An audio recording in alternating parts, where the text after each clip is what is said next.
The Monaco sun was shining bright, but inside Max Verstappen's motorhome, a storm was about to break. Kelly Piquet sat waiting with photos on her phone that would change everything. Outside, a young mechanic named Luca was recording what he thought would be a simple video for his girlfriend back home. In 10 minutes, their private heartbreak would become the world's entertainment.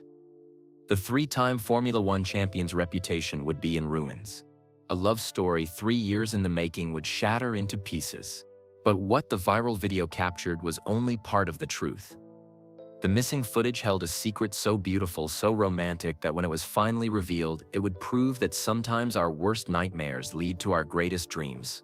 This is the story of how a moment of pure love was hidden behind a moment of pure pain. How criminals used an accident to destroy innocence. And how real champions fight for truth, even when the whole world is watching them fall. The confrontation was about to begin. The Monaco sun was shining bright over the famous harbor. Expensive boats floated in the crystal blue water. Max Verstappen walked toward his Red Bull racing motorhome. After a long day of practice, his racing suit was still damp with sweat. The Monaco Grand Prix weekend was always special, but today felt different. Max opened the door to his motorhome and froze. Kelly Piquet was sitting on his couch. Her dark hair was messy. Her eyes were red from crying. She was holding her phone in her shaking hands. "Kelly, what are you doing here? I thought you were in Brazil with Penelope." Max's voice was gentle. He loved Kelly so much. They had been together for 3 years now. Kelly looked up at him. Her brown eyes were full of pain. "Max, we need to talk. Right now." Max felt his heart start beating faster. Something was very wrong. Kelly never looked at him like this. She looked angry and hurt and scared all at the same time. "Of course. What's wrong, my love?" Max sat down next to her on the small couch. Kelly held up her phone. On the screen was a photo. Max could see himself sitting at a restaurant table. Across from him sat a beautiful woman with long black hair. They were talking and laughing. "What is this, Max?" Kelly's voice was getting louder. "Who is she?" Max looked at the photo more carefully. He remembered that dinner. It was in Barcelona 2 weeks ago, after the Spanish Grand Prix. The woman was Sofia Martinez. She was a journalist from Spain. "Kelly, I can explain. That's Sofia Martinez. She's a reporter from Marca newspaper. We had dinner to talk about..." "Talk about what?" Kelly stood up quickly. Her phone fell on the floor. "Talk about what, Max? Because this looks like a date to me." Other people in the paddock could probably hear them now. Max tried to stay calm. "Kelly, please sit down. Let me explain." "No." Kelly was crying harder now. "I saw the other photos too, Max.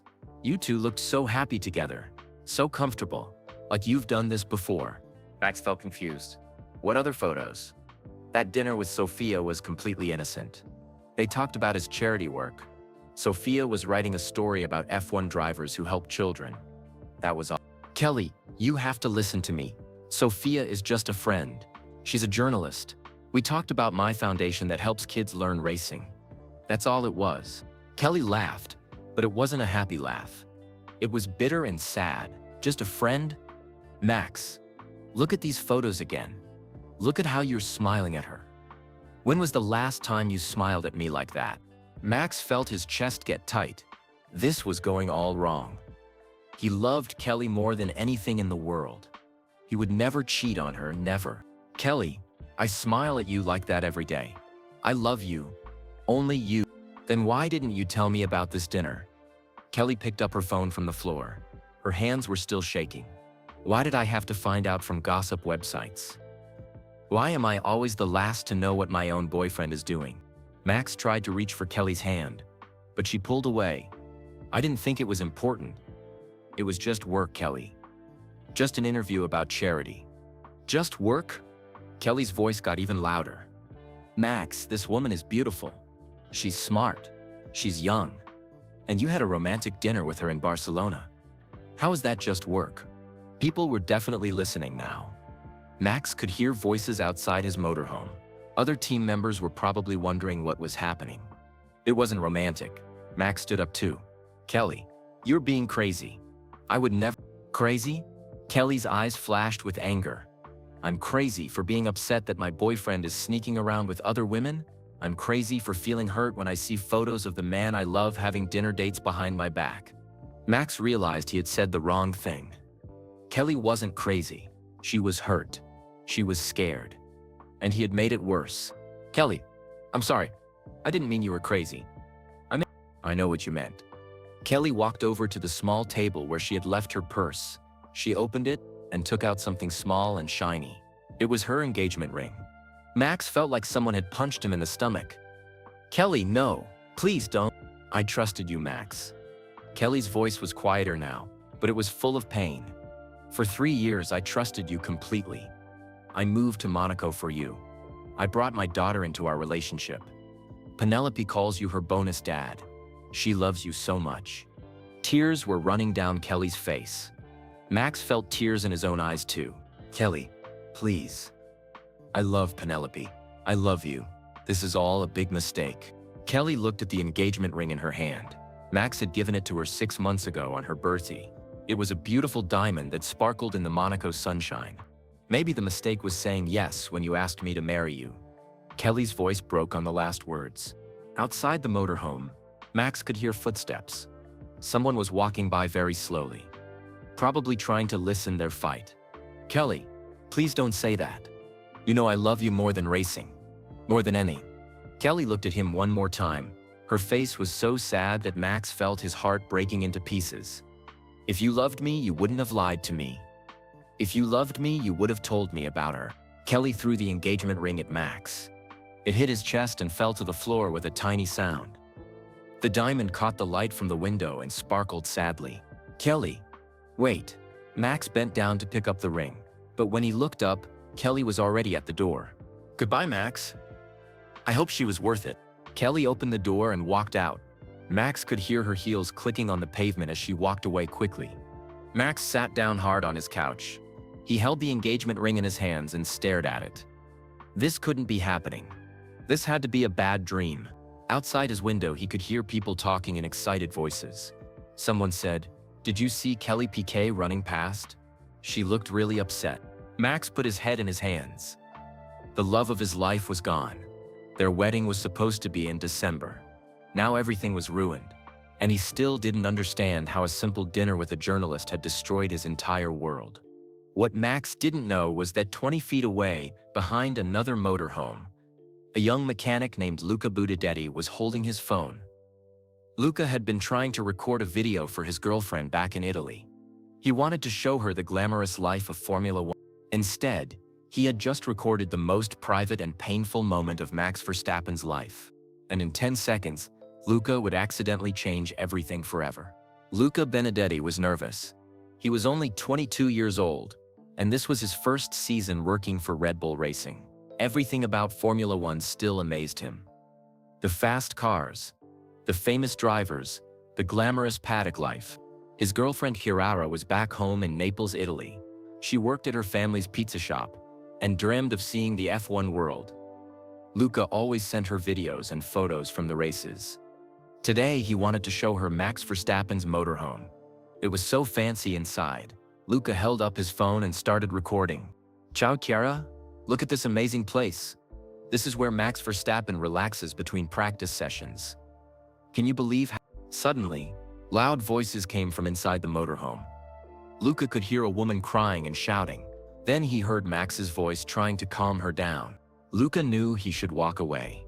This sounded private, but he was frozen. He had never heard Max Verstappen sound so upset. The voices got louder. Luca could hear phrases like "her again" and "I trusted you." His phone was still recording everything. Then the motorhome door opened. Kelly Piquet ran out, tears streaming down her face. She was Max Verstappen's girlfriend. Everyone in F1 knew they were going to get married. Kelly ran past Luca so fast she didn't even see him. She looked heartbroken. Luca's hands were shaking. His phone was still recording. This was private. This was none of his business. He should delete the video right now. But something made him keep watching the screen. The video showed everything. Kelly crying, Max looking confused and hurt. The fight that destroyed their relationship. Luca's phone buzzed. A message from Chiara appeared on the screen. "Send me that video. I want to see the glamorous life. Luca meant to save the video to his camera roll first. Then he would send Chiara a different, happier video instead. But his hands were still shaking from what he had witnessed. He touched the wrong button. Instead of saving the video, he posted it to his Instagram story. All 2,000 of his followers would see it immediately. No, no, no, Luca whispered in Italian. He tried to delete the story, but Instagram was slow. People were already watching it. His phone started buzzing with notifications. Comments and messages poured in. Is that Max Verstappen? Who's the crying woman? This looks like a huge fight. Someone's getting dumped. Luca felt sick to his stomach. What had he done? Within 20 minutes, the video had 50,000 views. People were sharing it to their own Instagram stories. They were posting it on Twitter and TikTok. Luca ran to find Tom Williams, his crew chief. Tom was a kind man who had worked in F1 for 30 years. He would know what to do. Tom, I made a terrible mistake. Luca was almost crying. Tom looked up from the tire data he was studying. What happened, son? I accidentally posted a video of Max and Kelly having a fight. It's going viral. I don't know how to stop it. Tom's face went pale. Show me. Luca showed Tom his phone. The Instagram story now had 200,000 views. The comments were getting meaner. She's too good for him anyway. Max is a cheater just like his dad. Poor Kelly. She deserves better. Tom put his hand on Luca's shoulder. Son, we need to tell Christian Horner right now. This is going to be a big problem. Meanwhile, Max was still sitting in his motorhome. He was holding Kelly's engagement ring and staring at nothing. His phone was buzzing, but he ignored it. Finally, he looked at the screen. 50 missed calls from his manager, Raymond Vermeulen. Dozens of text messages from journalists. His father, Jose, had called 10 times. Max answered Raymond's call. Max, where have you been? There's a video of you and Kelly fighting that's going viral on social media. Everyone is talking about it. Max felt the world spinning around him. What video? Someone recorded your fight. It shows Kelly crying and running away. It shows her throwing something at you. Max, this is a disaster. Max's hands started shaking. Who recorded us? How is this possible? I don't know, but we need to control this situation immediately. Christian Horner is furious. The team doesn't need this kind of publicity right before qualifying. Max hung up and immediately called Kelly. The phone went straight to voicemail. Kelly, it's me. Please call me back. I just found out someone recorded our fight. This is gonna be all over the news. I'm so sorry. Please, we need to talk. In Madrid, Spain, Sofia Martinez was having lunch with her mother when her phone started ringing. Her editor from Marca newspaper was calling. Sofia, I need to ask you something important. Are you having an affair with Max Verstappen? Sofia almost choked on her food. What? No, Absolutely not. Why would you ask me that? There's a viral video of Max and Kelly Piquet having a huge fight. People are saying it's about another woman. Someone posted photos of you and Max having dinner in Barcelona. The internet is going crazy. Sofia felt her stomach drop. Our dinner was completely professional. I was interviewing him about his charity work. Nothing happened between us. Sofia, you need to be very careful. Every F1 journalist in Europe is trying to find you right now. They want to know if you're the reason Max and Kelly broke up.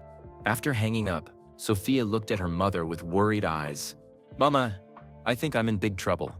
And I didn't do anything wrong. Kelly was on a plane to Brazil. She had booked the first flight out of Monaco. She couldn't stay there another minute. Everything reminded her of Max. Her phone was turned off. She didn't want to talk to anyone. She didn't want to see the photos or read the gossip. But the flight attendant recognized her. Excuse me, Miss Piquet. I'm sorry bother you. Are you okay? I saw on social media that Kelly's heart sank. Even at 30,000 feet in the air, she couldn't escape the humiliation. When the plane landed in São Paulo, Brazil, Kelly turned her phone back on. She had 237 missed calls and over 1,000 text messages. Her father, Nelson Piquet, was waiting for her at the airport with security guards. Paparazzi photographers were everywhere, shouting questions and taking pictures. Kelly, is it true Max cheated on you? Are you going to keep the engagement ring? Will you ever forgive him? Nelson Piquet pushed through the crowd, protecting his daughter. At home, Kelly's 12-year-old daughter Penelope was watching the news with her grandmother. Vovó, why is everyone being so mean about Max on the internet? Penelope asked in Portuguese. Max loves Mama. Max loves me too. He promised to teach me how to drive a go-kart. Kelly's mother hugged Penelope tightly. Sometimes grown-ups make mistakes. Minha querida. Sometimes things get very complicated. But Penelope was smart for her age. She could see that her mother was heartbroken. She could see that Max was probably heartbroken too. Can I call Max? I want to tell him that I still love him even if Mama is angry. Back in Monaco, Max was alone in his apartment. He lived in a beautiful penthouse with a view of the harbor. Usually this view made him happy. Tonight it felt empty. His phone kept buzzing with notifications. The video had over 2 million views now.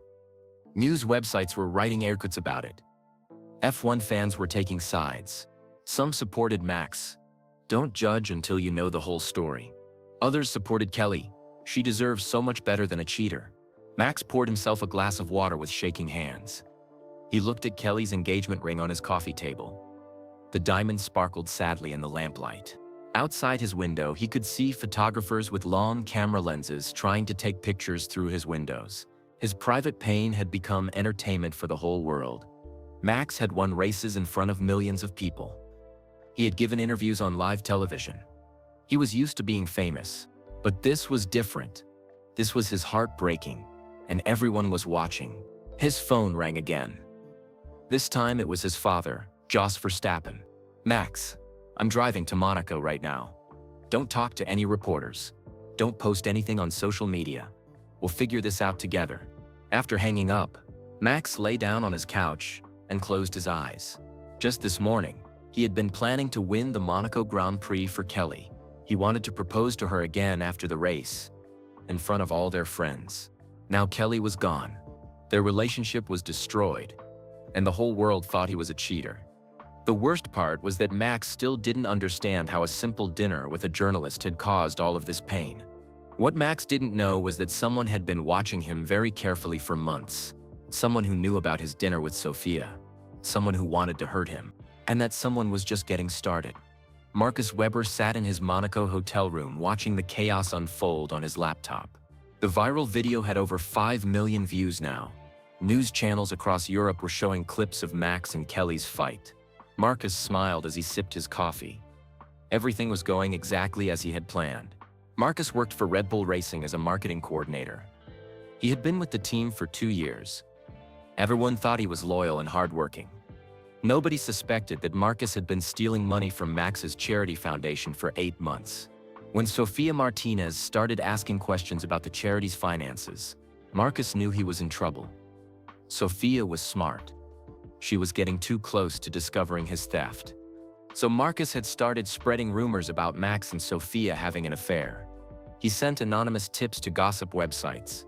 He created fake social media accounts to post suspicious comments about their dinner in Barcelona. Marcus had been at the Monaco paddock yesterday when Kelly confronted Max. He saw the young Italian mechanic recording everything by accident. When the video went viral, Marcus realized this was his chance to destroy Max's reputation completely. If Max looked like a cheating boyfriend, nobody would believe anything he said about charity fraud. Sofia's investigation would be ignored. Marcus would be safe. Marcus opened his laptop and started typing fake comments under different usernames. Max has always been a player. Kelly deserves better. I heard he's been cheating for months. Sofia Martinez is just trying to steal someone's boyfriend. Marcus was very good at manipulating people online. He knew exactly what to say to make fans angry. He knew how to turn public opinion against someone. His phone buzzed. A text from his partner Amanda Chen. Perfect timing with the video. Sofia's story is dead now. Nobody will listen to her. Marcus typed back. Keep pushing the cheating angle. Make Max look as bad as possible. Amanda worked as a social media manager for several F1 drivers. She had access to private information about their personal lives.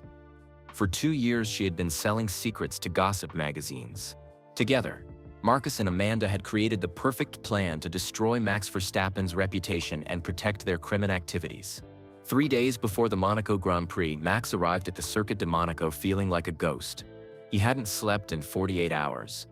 His eyes were red and tired. The paddock was buzzing with reporters and photographers. Everyone wanted to ask Max about Kelly in the viral video. Red Bull's security team surrounded him as he walked to the garage. Christian Horner pulled Max aside immediately. "Max, we need to talk. This situation is becoming a huge distraction for the team." "I'm sorry, Christian. I never wanted any of this to happen." Christian's face was serious. "The sponsors are asking questions. Some are worried about being associated with this drama. You need to focus on racing and let your lawyers handle everything else." Max nodded, but inside he felt empty. How could he focus on racing when his heart was broken? During the press conference, every single question was about Kelly in the video. Max tried to give professional answers. "Max, can you tell us what happened in the viral video? I prefer to keep my private life private. I'm here to talk about racing. Are you and Kelly Piquet still engaged? That's a personal matter.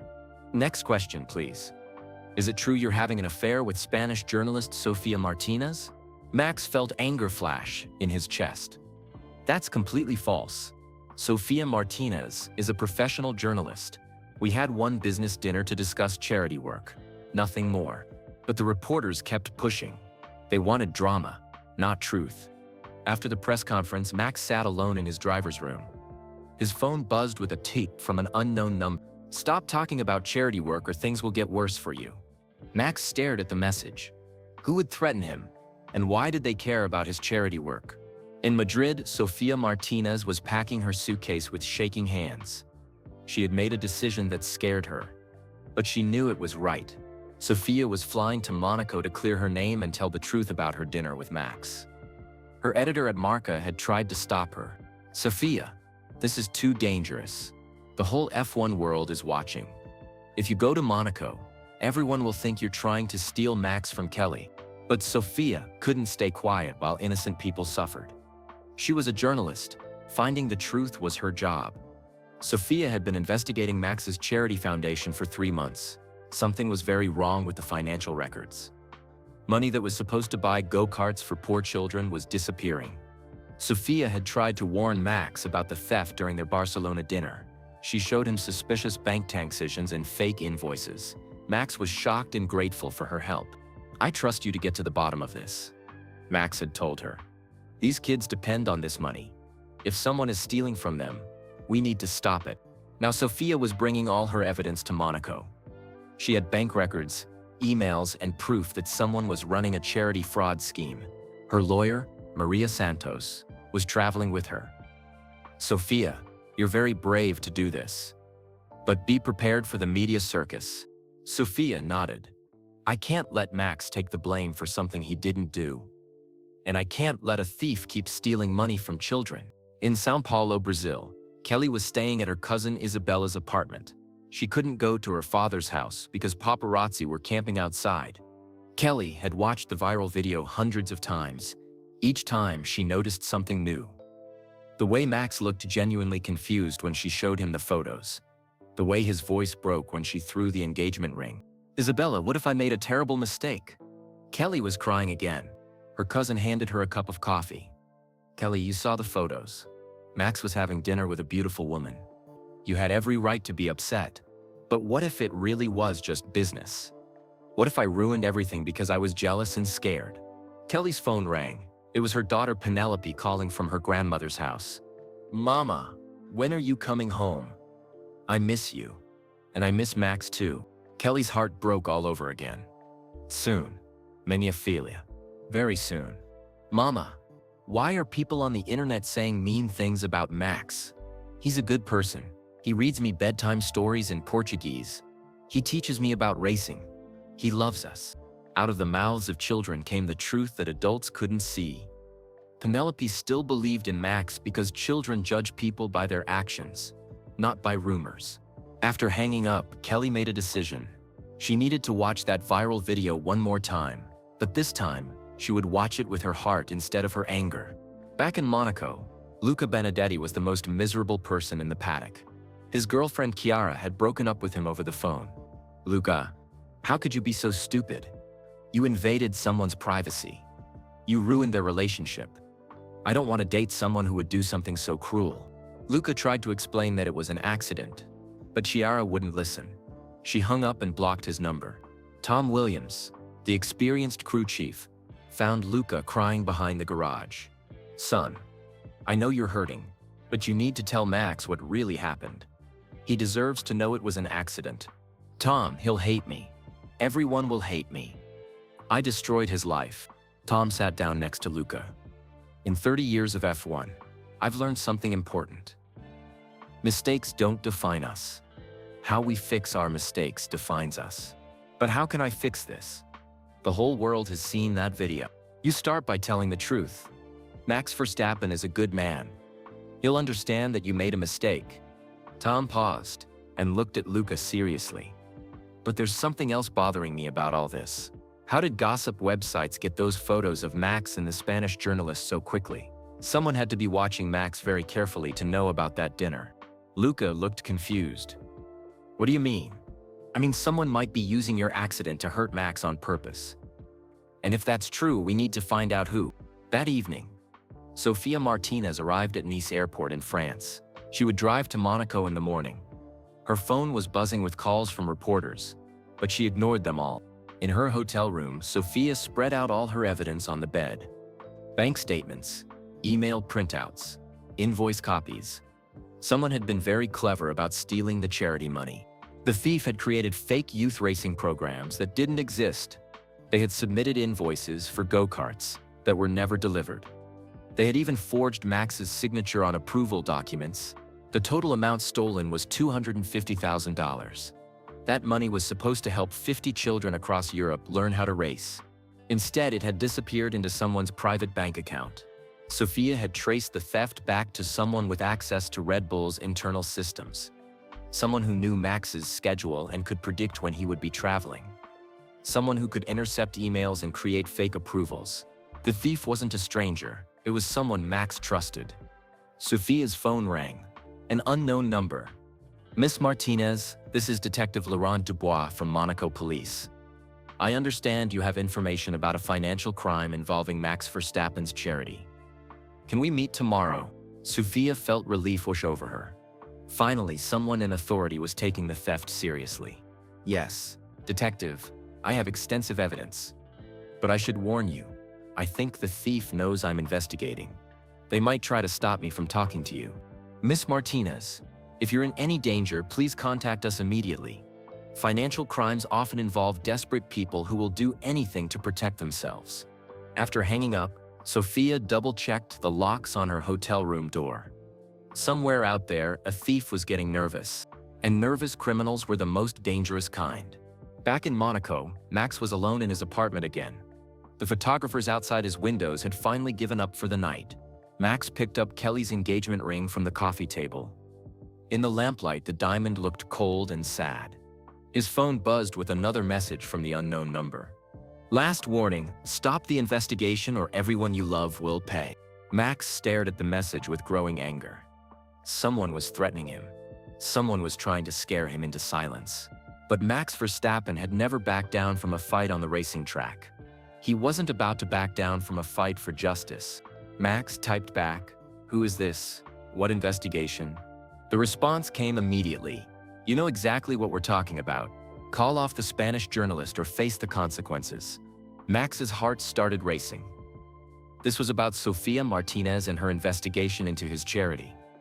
Someone was so desperate to stop her that they were willing to threaten him, which meant Sofia had found something very important. Max grabbed his keys and headed for the door. He needed to find Sofia Martinez before whoever was threatening him found her first. Outside his apartment building, hidden in the shadows, Marcus Weber watched Max drive away. Marcus pulled out his phone and sent a text to Amanda Chen. "He's taking the bait. Time for phase 2 of the plan." The game was just getting started. Qualifying day in Monaco dawned gray and cloudy. Max Verstappen sat in his Red Bull garage staring at his racing helmet. Usually he felt excited before qualifying. Today he felt empty inside.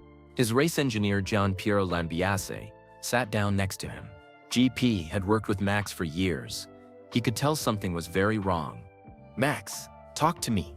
Your practice times yesterday were not good." You're half a second slower than usual.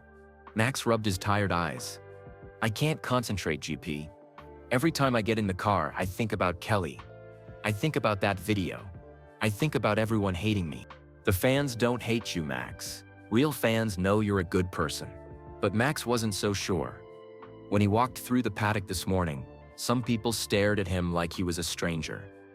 The girl who usually smiled when she served coffee looked away. A young fan asked for his autograph, then tore it up when her mother whispered something in her ear. GP, what if I can't do this anymore? What if I've lost my edge? GP put his hand on Max's shoulder. Champions aren't born from perfect lives, Max. They're born from fighting through the hard times. Michael Schumacher, Lewis Hamilton, Ayrton Senna, they all had difficult moments. But they never gave up. The qualifying session was a disaster. Max's lap times were terrible. His car felt heavy and slow, but GP knew the car was fine. The problem was in Max's head and heart. When the checkered flag waved, Max had qualified fourth. For a three-time world champion, this was embarrassing. Lando Norris was on pole position. Charles Leclerc was second. Lewis Hamilton was third. In the Red Bull garage, Christian Horner looked worried. The team needed Max to be at his best. The championship was getting close, and every point mattered. Max, we need to talk privately, Christian said. In his office, Christian closed the door and sat down across from Max. Son, I've been racing for 25 years.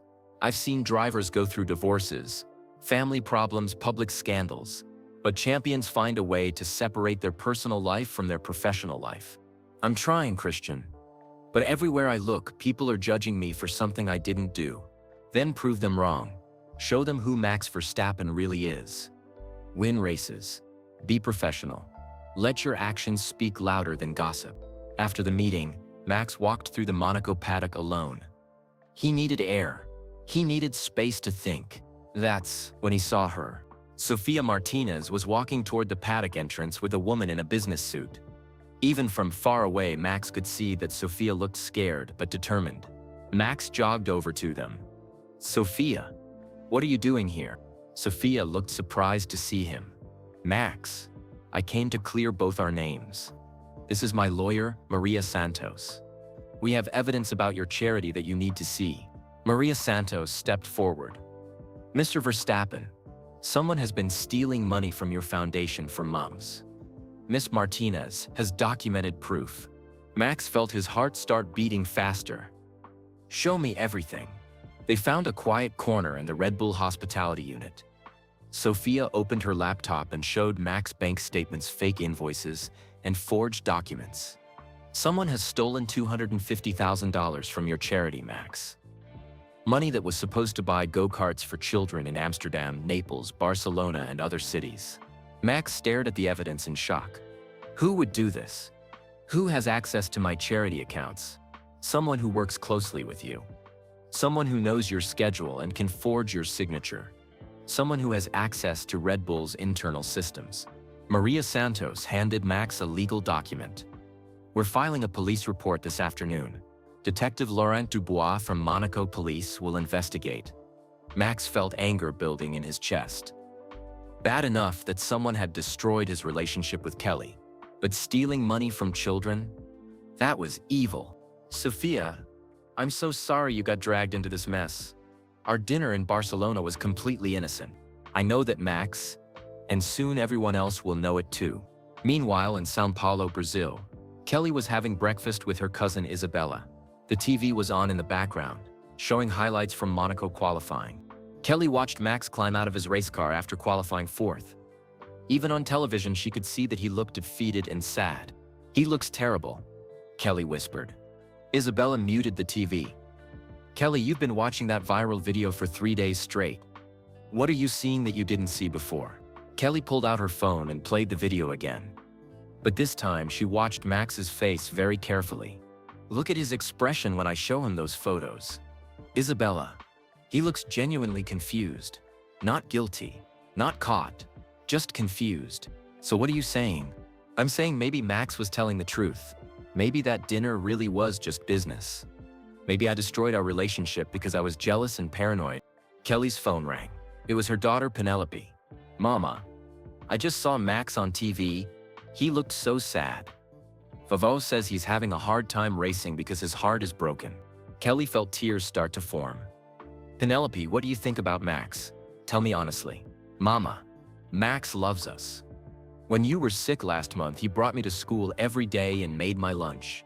He learned Portuguese phrases to help me with homework. He buys flowers for you every Friday because you said daisies make you happy. Out of the mouths of children came wisdom that adults forgot. Penelope judged Max by his actions over 3 years, not by one viral video. Mama, can we go home to Monaco? I want to hug Max and tell him everything will be okay. Kelly looked at Isabella with tears in her eyes. I think I made the biggest mistake of my life. Back in Monaco, Tom Williams was having lunch with Luca Benedetti. The young mechanic had barely eaten anything in 3 days. Luca, you need to tell Max the truth about that video. The longer you wait, the harder it gets. Tom, I'm scared. What if he never forgives me? Max Verstappen is a good man. He'll understand that you made a mistake. But there's something else we need to discuss. Tom lowered his voice and looked around the restaurant to make sure nobody was listening. Luca, I've been thinking about this whole situation. How did gossip websites get those photos of Max and the Spanish journalist so quickly? How did they know about that dinner in Barcelona? I don't know, Tom. Maybe someone saw them at the restaurant. Maybe. But I've worked in F1 for 30 years. I've seen how information gets leaked. Usually someone on the inside is selling stories to the media. Luca looked confused. You think someone at Red Bull is giving information to gossip magazines? I think someone has been watching Max very carefully. Someone who knew about his dinner plans. Someone who could predict his schedule. Tom pulled out his phone and showed Luca some online articles about Max and Kelly's breakup. Look at these articles, Luca. They have too many personal details. They know things that only someone close to Max would know. Luca read the articles with growing alarm. The gossip websites knew about Max's favorite restaurants, his private phone calls, even his travel plans. Tom, you're right. Someone has been spying on Max. And when your video went viral, that person used it to make Max look as bad as possible. Your accident became someone else's weapon. Tom stood up and put money on the table for their lunch.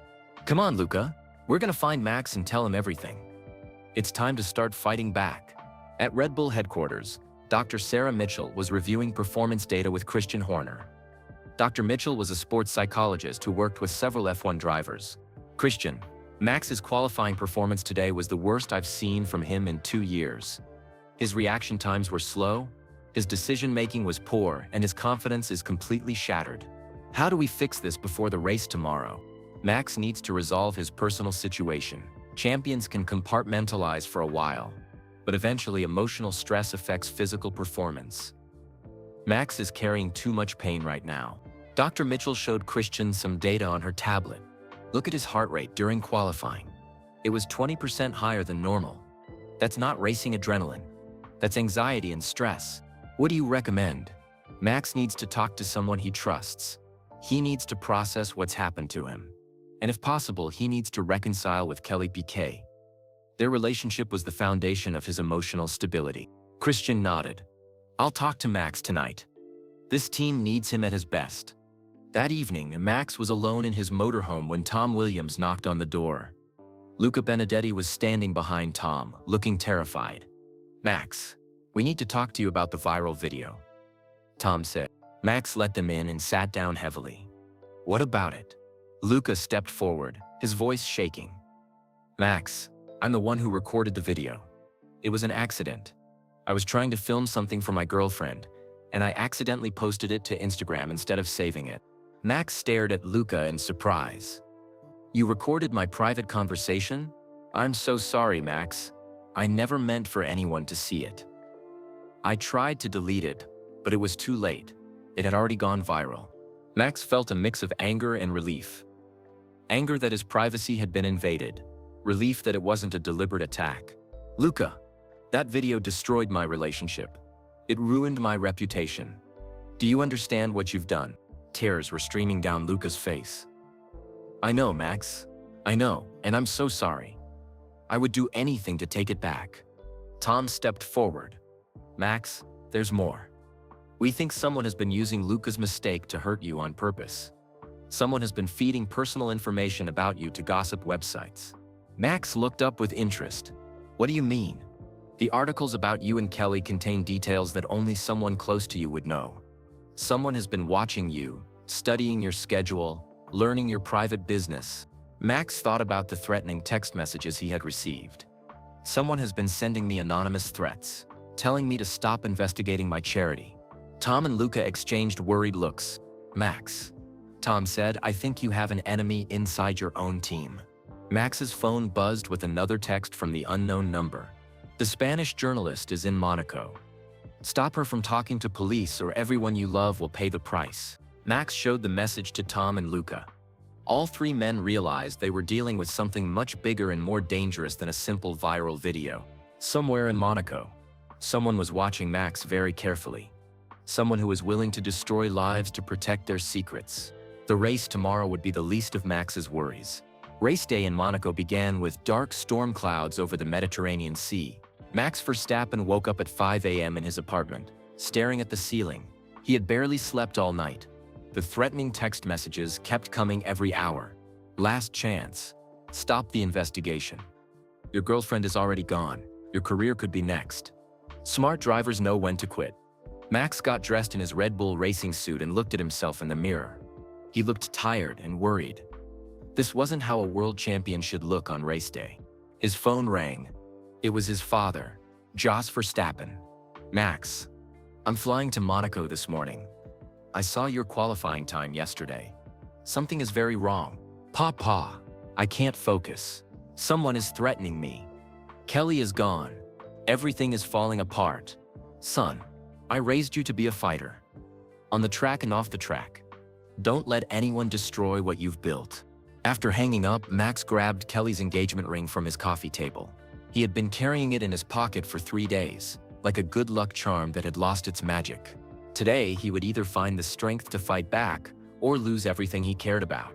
At the São Paulo airport, Kelly Piquet was boarding a plane to Monaco with her daughter Penelope. They had packed quickly after Kelly made her decision at midnight. Mama, are we going to see Max? Penelope asked in Portuguese as they found their seats. Yes, minha filha. Mama made a terrible mistake. I need to tell Max I'm sorry. During the 11-hour flight, Kelly kept watching the viral video on her phone. But now she saw things differently. She saw Max's genuine confusion. She saw his hurt when she threw the ring. She saw a man who loved her desperately trying to make her understand. The flight attendant recognized Kelly and sat down next to her. Miss Piquet, I hope you don't mind me saying this, but my daughter is a huge Max Verstappen fan. She's been crying for 3 days because she thinks you two broke up. Kelly felt tears forming. We did break up, but maybe we don't have to stay broken up. My daughter says Max always talks about you and Penelope in interviews. He says you're his greatest victory. That doesn't sound like a man who would cheat. When the plane landed in Nice, France, Kelly saw the Monaco Grand Prix on airport television screens.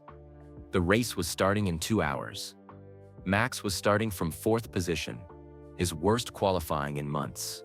Kelly rented a car and drove as fast as she could toward Monaco. Penelope was sleeping in the passenger seat, exhausted from the long flight. Please let me get there in time, Kelly whispered to herself. At the Circuit de Monaco, 2,000 spectators filled the grandstands.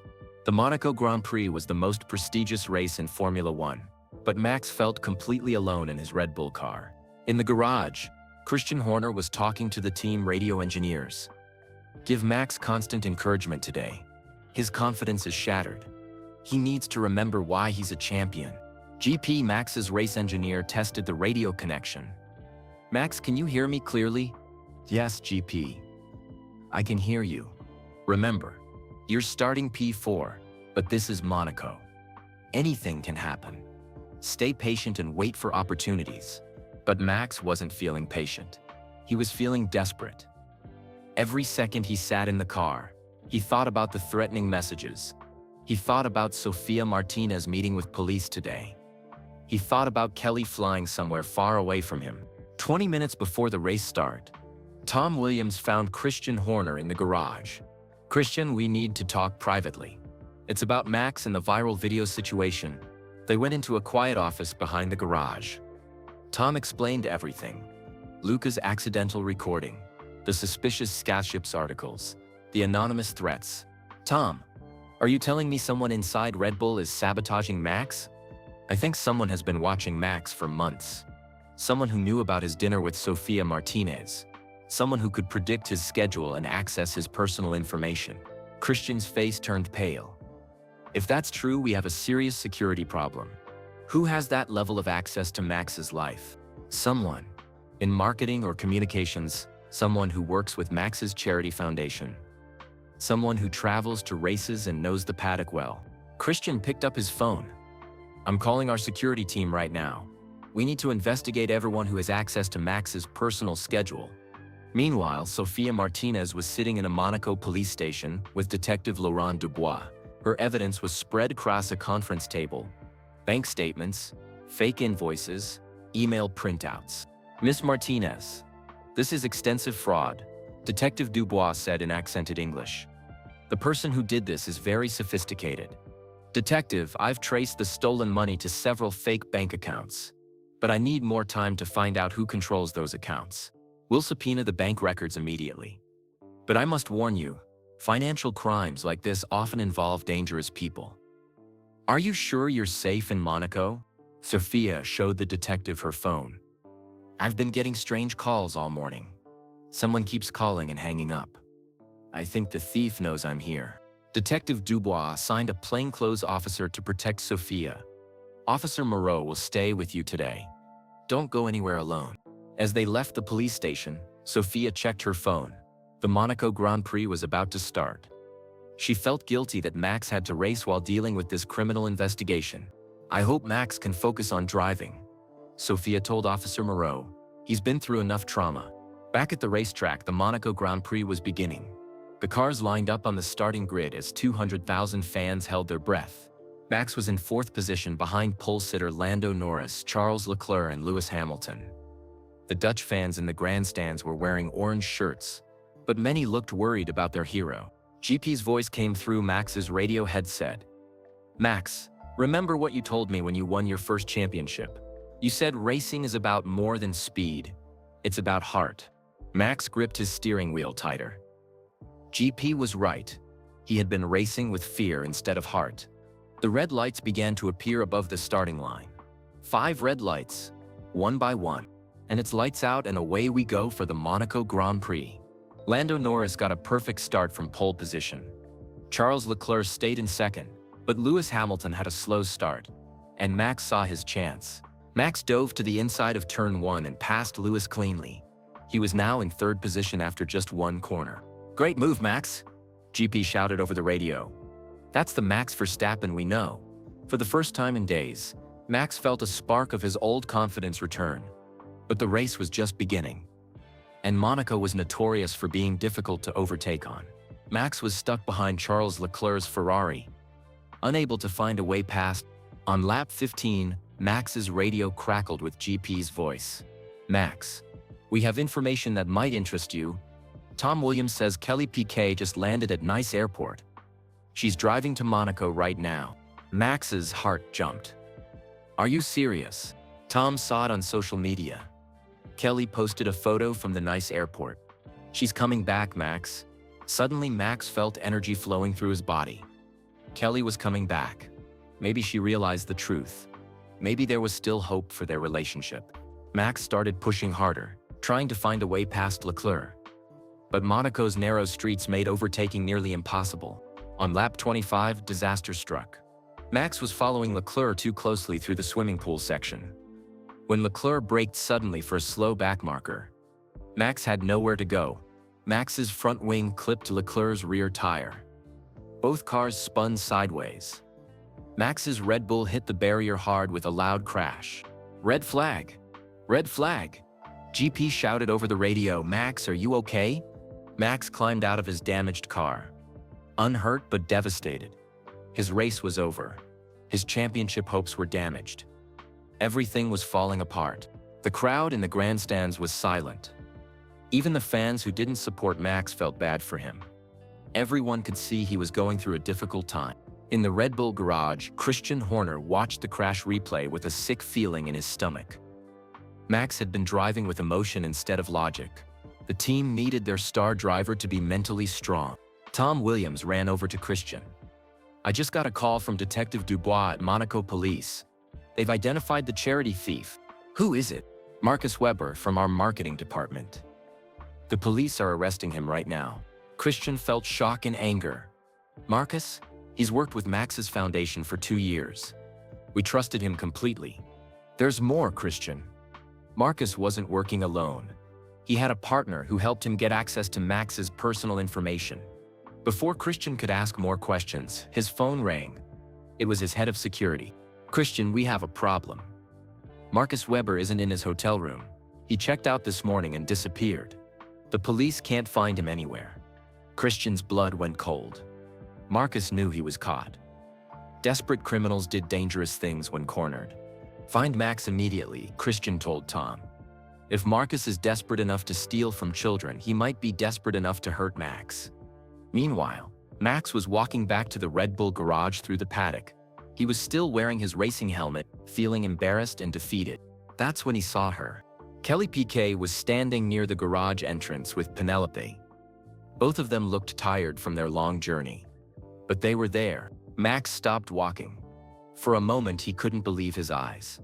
Kelly had come back. Penelope saw Max first. "Max! Max!" She ran toward him with her arms open. Max knelt down and hugged Penelope tightly. The little girl was crying with happiness. "I missed you so much, Max. I knew you weren't bad like the internet people said. I knew you loved Mom and me." Max looked up at Kelly over Penelope's head. Kelly was crying too, but she was smiling. "Kelly," Max whispered. "You came back." Kelly walked over and touched Max's face gently. "I'm so sorry, Max. I should have trusted you. I should have listened to your explanation. I let jealousy and fear destroy the best thing in my life." Max stood up, still holding Penelope's hand. "Kelly, I never cheated on you. That dinner with Sofia Martinez was completely innocent. She was helping me investigate charity fraud. I know that now, Max. I watched that video 100 times. I saw your face when I accused you. You looked confused and hurt, not guilty. I'm so sorry I didn't see it before." Max reached into his racing suit pocket and pulled out Kelly's engagement ring. The diamond sparkled in the Monaco sunshine. "Does this mean you'll take this back?" Max asked quietly. Kelly held out her hand, tears streaming down her face. "If you'll forgive me for being such a fool." Max slipped the ring back onto Kelly's finger. Penelope clapped her hands with joy. For the first time in 4 days, Max Verstappen smiled. But their reunion was interrupted by Tom Williams running toward them with panic on his face. "Max! Kelly! You need to get to safety right now. Marcus Weber has disappeared, and the police think he might try to hurt you." Max felt his happiness turn back to fear. The criminal who had destroyed his life was still out there, and now Kelly and Penelope were in danger too. The race for truth was far from over. Tom Williams grabbed Max's arm urgently. "We need to get you, Kelly and Penelope, to safety immediately. Marcus Weber is missing, and Detective Dubois thinks he's dangerous." Max looked around the Monaco paddock. Thousands of fans were still celebrating the race, which had been won by Charles Leclerc. Nobody knew that a criminal was somewhere nearby, possibly planning something terrible. "Tom, what exactly did Marcus do?" Kelly asked, holding Penelope's hand tightly. "He stole $250,000 from Max's charity foundation, money that was supposed to buy go-karts for poor children across Europe. But that's not all. He's been working with someone else to destroy Max's reputation." Christian Horner appeared with 2 Red Bull security guards. "Max, we're taking you to a safe location right now. The Monaco police are searching for Marcus, but until they find him, you're all in danger." They quickly walked toward the Red Bull motorhome. Max kept looking over his shoulder, wondering if Marcus was watching them from somewhere in the crowd. Inside the motorhome, Detective Laurent Dubois was waiting with Officer Moreau and Sofia Martinez. "Mr. Verstappen, Miss Piquet, I'm sorry to meet under these circumstances," Detective Dubois said in English. "We need to explain what we've discovered about Marcus Weber and his criminal activities." Sofia opened her laptop and showed everyone the evidence she had collected. Bank statements, fake invoices, forged documents, and email records filled the screen. Marcus has been stealing from your charity for 8 months. Sophia explained to Max. He created fake youth racing programs that don't exist. He submitted bills for go-karts that were never delivered to children. He even forged your signature on approval documents. Kelly stared at the evidence in shock. So when you had dinner with Sophia in Barcelona, you were trying to stop a thief from stealing money meant for children? Yes, Max said quietly. Sophia was warning me about suspicious transactions. That's why we met privately. She wanted to protect my reputation while she investigated. Kelly felt terrible. Her jealousy had made her accuse Max of cheating when he was actually trying to help children. She had thrown away their relationship because she couldn't trust the man she loved. Detective Dubois continued the explanation. But Marcus wasn't working alone. He had a partner, someone who had access to personal information about F1 drivers. Who? Christian asked. Amanda Chen. She works as a social media manager for several drivers on the F1 circuit. For 2 years, she has been selling private information about drivers' personal lives to gossip magazines. Max felt sick to his stomach. Amanda has access to my social media accounts. She knows my schedule, my travel plans, my personal relationships. Exactly. When Sophia started investigating the charity fraud, Marcus and Amanda panicked. They needed to discredit Sophia's investigation. So Amanda told Marcus about your dinner plans in Barcelona. Sophia nodded grimly. They started spreading rumors that Max and I were having an affair. They wanted people to think I was just a jealous mistress, not a serious investigative journalist. But the rumors weren't working fast enough. Detective Dubois continued. Then the viral video happened by accident, and Marcus saw his chance to completely destroy Max's reputation. Tom Williams spoke up. Luca Benedetti recorded that video by accident. But Marcus used it as a weapon against Max. Kelly was crying now. Understanding how evil and calculated the attack on their relationship had been, they deliberately tried to make me jealous and suspicious. They wanted me to break up with Max. Penelope, who had been listening quietly, looked up at Max. So the bad people tried to two Mama into not loving you anymore. Max knelt down to Penelope's level. Yes, Pequena, but your mama is too smart to stay tricked for long. Detective Dubois' phone rang. He answered quickly and spoke in rapid French. When he hung up, his face was serious. We found Marcus Weber. He's at the Monaco harbor, trying to board a private yacht to escape. But he's not alone. Amanda Chen is with him. And they have hostages. Hostages? Christian asked with alarm. 2 young mechanics from the McLaren team. Marcus lured them to the yacht with a fake emergency. He's threatening to hurt them if we don't let him escape. Max felt anger building in his chest. These people have destroyed my reputation, stolen money from children. And now they're threatening innocent people. Mr. Verstappen, the police will handle this situation. Your job is to stay safe with your family. But Max was already standing up. Detective, those mechanics are in danger because Marcus is desperate to escape. This is my fault for investigating the charity fraud. Kelly grabbed Max's arm. Max, no. You can't get involved. It's too dangerous. Kelly, I can't let innocent people get hurt because of something I started. Those mechanics have families. They have people who love them. Sophia Martinez stood up too. Detective Dubois, I want to help. This whole situation started because of my investigation. Maybe I can talk to Marcus and Amanda. Maybe I can convince them to release the hostages. Officer Moreau shook her head. Miss Martinez, you're the person they hate most. They blame you for exposing their crimes. If they see you, they might do something desperate. Christian Horner was talking quietly on his phone to Red Bull's crisis management team. When he hung up, he looked at everyone seriously. The hostage situation is all over the news now. The whole F1 world is watching. McLaren is terrified for their mechanics. The race organizers are considering canceling future events in Monaco if this isn't resolved safely. Max realized that Marcus and Amanda's crimes were now threatening the entire sport of Formula One. Their greed and desperation were putting everyone at risk. I'm going to the harbor, Max announced. Not to be a hero, but because Marcus might listen to me. He worked for my team. He knows me personally. Absolutely not, Kelly said firmly. I just got you back, Max. I'm not losing you to some crazy criminals. Penelope tugged on Max's racing suit. Max, Can the police catch the bad people without you getting hurt? Max looked at the little girl who called him her bonus dad. She had already been through so much trauma from the viral video and her parents' breakup. She didn't need to lose someone else she loved. You're right, Piquet. The police are very good at catching bad people. I should let them do their job. Detective Dubois received another phone call.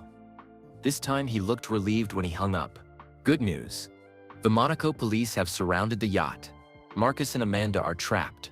Our negotiator is talking to them now, trying to convince them to release the hostages safely. Everyone in the motorhome watched the detective's phone, waiting for more updates. Outside, they could hear helicopter flying overhead and sirens in the distance. 20 minutes later, Detective Dubois got the call they had all been hoping for. The hostages are safe. Marcus Weber and Amanda Chen have surrendered to police. It's over. The room erupted in cheers and hugs. Max grabbed Kelly and Penelope and held them tightly. Sofia Martinez started crying with relief. Christian Horner called McLaren immediately to confirm their mechanics were unharmed. What happens now? Max asked. Marcus and Amanda will be charged with theft, fraud, extortion, kidnapping, and several other crimes. With the evidence Miss Martinez collected, they'll likely spend many years in prison. Sofia closed her laptop, finally able to relax. The stolen money will be returned to Max's charity. Those children will get their go-karts after all. Max looked at Sofia with genuine gratitude. Sofia, I can never thank you enough. You risked your career and your safety to find the truth. You saved my foundation and probably my relationship too. Sofia smiled. I'm a journalist, Max. Finding the truth is what we do. I'm just sorry you and Kelly had to suffer while I was investigating. Kelly walked over to Sofia and hugged her. I owe you an apology. I was jealous and suspicious when you were actually trying to help Max help children. I'm so sorry. You don't need to apologize, Kelly. Any woman would have been upset by those photos and rumors. Marcus and Amanda were very good at manipulating people's emotions. Detective Dubois packed up his files and prepared to leave. Mr. Verstappen, Miss Piquet, you'll need to testify at Marcus and Amanda's trial. But for now, you can go home and try to return to normal life. As everyone started to leave the motorhome, Luca Benedetti appeared at the door with Tom Williams. Luca looked nervous but determined. Max, I know this isn't the right time, but I need to apologize again for recording that video. I know it almost destroyed your life. Max put his hand on Luca's shoulder. Luca, you made a mistake, but you didn't mean to hurt anyone. Marcus and Amanda were the ones who turned your accident into a weapon. You're not responsible for their crimes. Thank you for forgiving me, Max. I promise I'll never invade anyone's privacy again. Tom Williams smiled proudly. Luca came forward and told the truth even when he was scared. That took courage. As the sun set over Monaco, Max walked hand in hand with Kelly toward the harbor. Penelope was riding on Max's shoulders, laughing and pointing at the boats. They could see the police yacht where Marcus and Amanda had been arrested. Officers were still collecting evidence and interviewing witnesses. Max, Kelly said quietly, I learned something important this week. Love isn't just about trusting someone when it's easy. It's about choosing to trust them even when you're scared or confused. Max stopped walking and looked at Kelly seriously. Kelly, I learned something too. Secrets are dangerous, even innocent ones. I should have told you about Sofia's investigation from the beginning. I should have trusted you with the truth. We both made mistakes, Max, but we're stronger now. We know our love can survive anything. Penelope looked down at them from Max's shoulders. Are we a family again? Max and Kelly looked at each other and smiled. Yes, Bacana, they said together. We're a family again.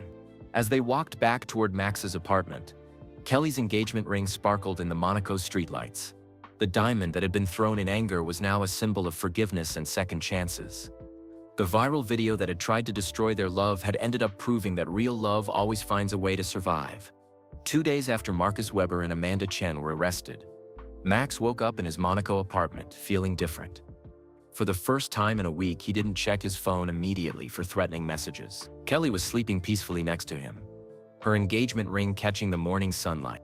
Penelope was in the guest bedroom, exhausted from all the excitement.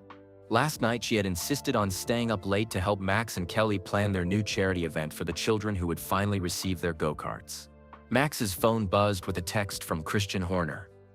Monaco police want to meet with you at 10 a.m. Good news about the stolen money.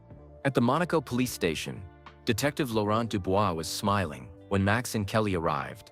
Sofia Martinez was already there with her lawyer Maria Santos. Mr. Verstappen, Miss Piquet, I have excellent news. We have recovered all $250,000 that Marcus Weber stole from your charity.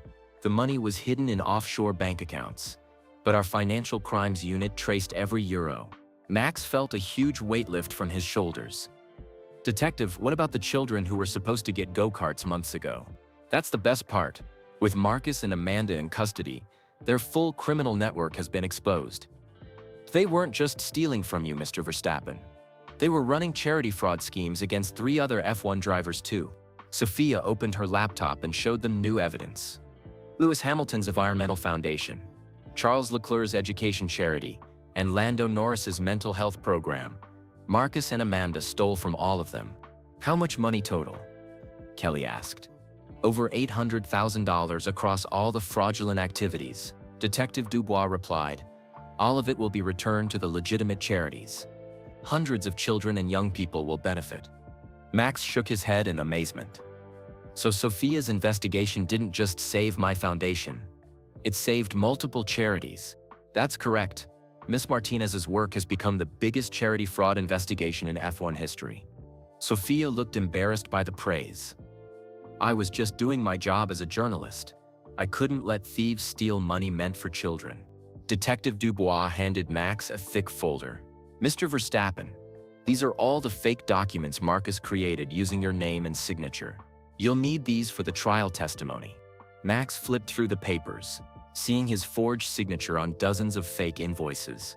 I can't believe I trusted Marcus for 2 years. He seemed so dedicated to helping children. Criminals are often very good at pretending to be trustworthy, Detective Dubois said. That's how they gain access to their victims. That afternoon, the F1 world was buzzing with news about the charity fraud arrests. Max decided to hold a press conference to clear his name and explain what really happened. The Red Bull hospitality unit was packed with reporters from around the world. Max sat at a table with Kelly beside him, holding his hand for support. Ladies and gentlemen, thank you for coming. I want to address the events of the past week and set the record straight. Max looked directly into the cameras. First, I want to apologize to everyone who was hurt by the viral video of my private argument with Kelly. That should never have been made public. Kelly squeezed Max's hand, encouragingly. Second, I want to clarify that I have never been unfaithful to Kelly Piquet. My dinner with journalist Sofia Martinez in Barcelona was completely professional. Sofia was investigating charity fraud and trying to help protect money meant for disadvantaged children. Max held up the folder of fake documents. For 8 months, a person I trusted was stealing from my foundation. Marcus Weber, who worked in Red Bull's marketing department, stole $250,000 that was supposed to buy go-karts for young people across Europe. The reporters were scribbling notes frantically. Marcus worked with Amanda Chen, a social media manager, to steal from multiple F1 drivers' charities. When Sofia Martinez got close to exposing their crimes, they tried to destroy her credibility by spreading false rumors about her and me. Kelly leaned forward to the microphone. I want to apologize publicly to Sofia Martinez. I let jealousy and fear blind me to the truth. Sofia was trying to help children, and I treated her terribly. I'm deeply sorry. Max continued. The viral video was recorded by accident by a young mechanic who immediately regretted his mistake. But Marcus and Amanda used that accident as a weapon to try to destroy my reputation and stop Sofia's investigation. One reporter raised her hand. Max, how does it feel to know that criminals deliberately tried to destroy your relationship? Max looked at Kelly before answering. It feels terrible that people would be so cruel, but it also makes me grateful. Our love survived their worst attacks. That proves it's real and strong. Another reporter asked, what will happen to the money that was stolen? All $800,000 will be returned to the legitimate charities immediately, and I'm personally doubling my foundation's budget to make up for the months that children went without help. Sofia Martinez was watching the press conference from the back of the room. She felt proud that her investigation had led to justice, but she also felt sad about all the pain it had caused innocent people. After the press conference, Sofia approached Max and Kelly. Max, Kelly, I want to thank you for defending me publicly. That took courage. Kelly hugged Sophia warmly. Sophia, you're the hero of this story. You risked everything to protect children you've never met. That's true bravery. Max nodded in agreement. Sophia, because of your work, hundreds of kids are going to get opportunities they never would have had. You've changed lives. Sophia smiled. But there was sadness in her eyes. I just wish it hadn't caused so much pain for you two. Sophia, Kelly said firmly. The pain was caused by criminals, not by you. You were doing the right thing. 3 weeks later, the first new go-karts from Max's restored charity foundation were being delivered to youth centers across Europe. Max, Kelly, and Penelope traveled to Amsterdam, Netherlands to personally hand over the first set. At a community center in a low-income neighborhood, 15 children between ages 8 and 16 were waiting excitedly. They had been selected for the racing program based on their passion for motorsports and their family's financial need. Max knelt down to talk to a shy 10-year-old girl named Emma. Have you ever driven a go-kart before? Emma shook her head, but her eyes were shining with excitement. No, but I watch Formula One every race weekend. My dream is to be a racing driver like you someday.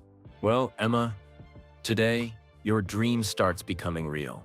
Max helped Emma into her first go-kart and showed her how to use the pedals and steering wheel. When she drove her first lap around the small track, she was grinning so wide it looked like her face might split.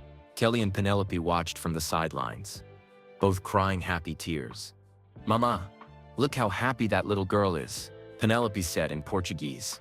Max is making dreams come true. Kelly put her arm around Penelope. Yes, minha filha. That's what good people do.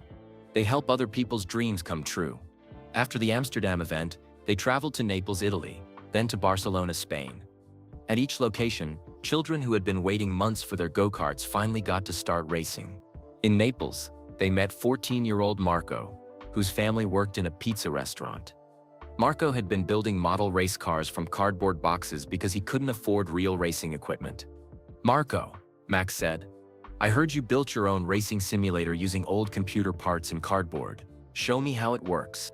Marco proudly demonstrated his homemade racing setup. It was crude but clever, showing real engineering talent. Marco, you have natural racing instincts. I want you to come to Monaco next month to visit a real F1 simulator at the Red Bull factory. Marco started crying with joy. His parents couldn't believe their son was getting such an incredible opportunity. In Barcelona, they visited the community center where 12 children had been waiting since January for their go-karts. Sofia Martinez met them there, along with several Spanish journalists covering the story. Sofia, Max said, this is the most important part of our story. These kids are why we fought so hard to expose the truth. A 16-year-old named Carlos approached Max nervously. Mr. Verstappen, I heard about all the trouble you went through to get us these go-karts. Thank you for not giving up on us. Max put his hand on Carlos's shoulder. Carlos, you kids were never the problem. Adults were the problem.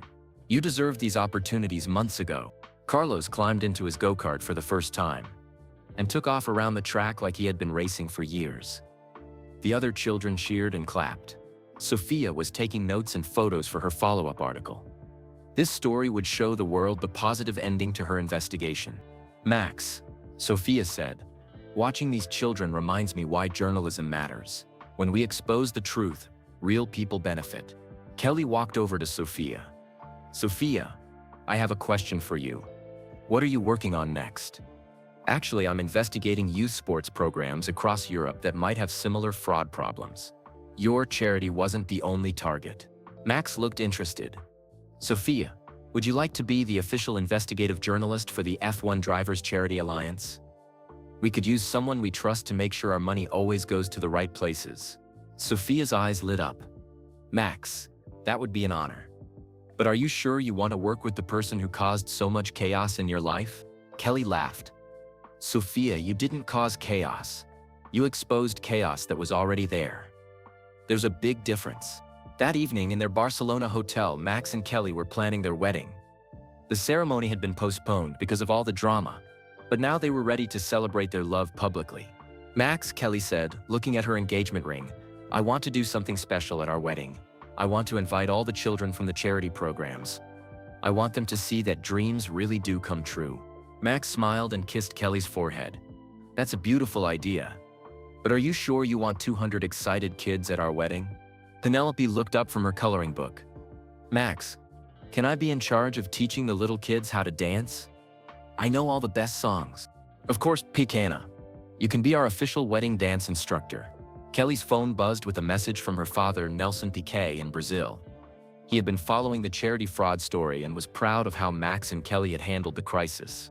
Papa wants to know if you'd like him to walk me down the aisle with you, Max. He says any man who would risk everything to help children deserves to be part of our family officially. Max felt touched by Nelson's acceptance. Kelly, I would be honored to have your father's support. As they planned their future together, Max realized that the viral video crisis had actually made their relationship stronger. They had learned to trust each other even in the worst circumstances. They had learned to fight for their love instead of giving up when things got difficult. Kelly, Max said, do you ever wonder what would have happened if Luca hadn't accidentally recorded that video? Kelly thought for a moment. Honestly, I think Marcus and Amanda would have found another way to try to destroy us. Evil people don't give up easily, but we would have found another way to fight back. We're stronger together than any criminal could ever be alone. Penelope looked up from her coloring again.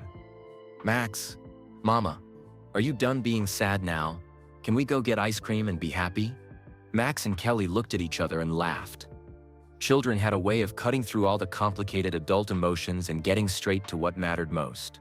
Yes, Piquet, they said together. We're done being sad. Let's go be happy.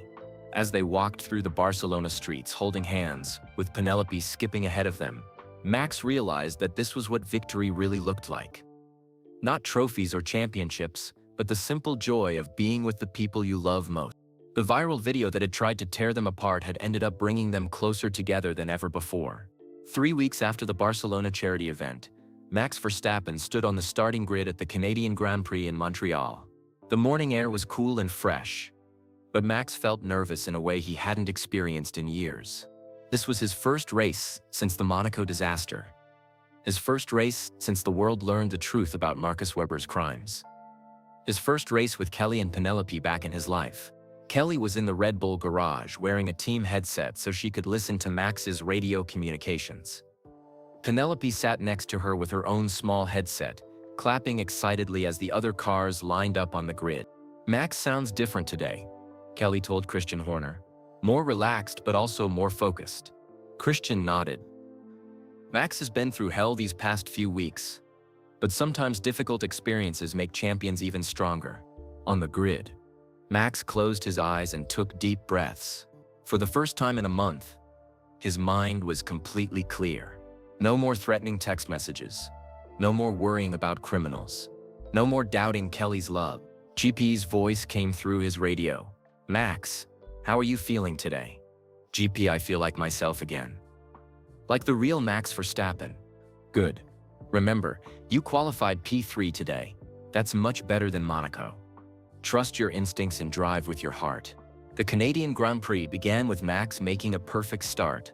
He passed Oscar Piastri immediately and moved into second place behind pole sitter Lando Norris. For the first 20 laps, Max stayed patient. He followed Lando closely, learning his braking points and looking for opportunities to overtake. In the Red Bull garage, Kelly was holding her breath with excitement. This was the Max she had fallen in love with. Calm, strategic, and absolutely fearless on the racetrack. Mama, look how fast Max is going. Penelope shouted over the engine noise. He's going to win. On lap 25, Max made his move. Coming out of the chicane, he pulled alongside Lando and passed him cleanly on the inside. The crowd at Circuit Gilles Villeneuve erupted in cheers. Yes, Max. Beautiful move. GP shouted over the radio. Max was now leading the Canadian Grand Prix. But there were still 45 laps to go, and anything could happen in Formula One. Meanwhile, in a Montreal hotel room, Sofia Martinez was writing her final article about the charity fraud case. Her editor at Marca had asked her to document the complete story from beginning to end. Sofia's phone rang. It was Detective Laurent Dubois calling from Monaco. Miss Martinez, I have news about Marcus Webber and Amanda Chen. They both agreed to plead guilty to all charges in exchange for reduced sentences. Sophia felt relieved. How long will they be in prison? Marcus will serve 8 years. Amanda will serve 6 years. They'll also have to pay complete restitution to all the victims and perform community service working with legitimate children's charities. Detective, what about the other criminals in their network? We arrested 12 more people across Europe who were involved in similar charity fraud schemes. Your investigation exposed an entire criminal organization. After hanging up, Sophia looked out her hotel window at the Montreal skyline. Her investigation had started as a simple story about Max Verstappen's charity work. It had turned into the biggest fraud case in sports history, but more importantly, it had helped hundreds of children get opportunities they deserved. Sophia's laptop chimed with a new email. It was from the Spanish Sports Journalism Association. They were giving her their highest award for investigative excellence. The email read, "Your courage in pursuing the truth despite personal risks and public criticism represents the best of journalism. You have honored our profession." Sophia started crying happy tears. All the stress and danger had been worth it. Back at the Canadian Grand Prix, Max was still leading the race with 20 laps to go. But Lando Norris was pushing hard in second place, only 3 seconds behind. In the garage, Dr. Sarah Mitchell was monitoring Max's performance data on her tablet. "Kelly, look at these numbers. Max's heart rate is perfect. His reaction times are the best I've seen from him all season." Kelly smiled proudly. He's finally racing with a clear mind and a happy heart. Christian Horner was talking to the pit crew, preparing for Max's final pit stop. This could decide the race. "We need a perfect stop." On lap 50, Max pitted for fresh tires. The Red Bull mechanics changed all 4 wheels in just 2.3 seconds, one of their fastest stops ever. Max came out of the pits still in the lead, but now Lando was only 1.5 seconds behind with fresher tires. Lando is coming fast," GP warned over the radio. "You'll need to push to stay ahead." "GP, I've got this. I feel strong today." For the final 20 laps, Max drove some of the best racing of his career. Every corner was perfect. Every braking point was precise. He was dancing with his Red Bull car like they were old friends reunited. Lando kept getting closer, but Max always had an answer. When Lando got within 1 second, Max would find extra speed and pull away again. With 5 laps to go, it started raining lightly at Circuit Jules Villeneuve. Rain in Montreal was always dangerous and unpredictable. Max had to make a crucial decision: stay on dry weather tires and hope the rain stayed light, or pit for wet weather tires and lose track position. "Max, what do you want to do about tires?" GP asked. Max looked at the sky and felt a few raindrops on his helmet visor. "GP, I'm staying out. The rain doesn't look heavy enough." It was a huge gamble. If the rain got heavier, Max would slide off the track and lose the race. If it stayed light, he would win. For 5 laps, Max drove on the knife's edge of disaster.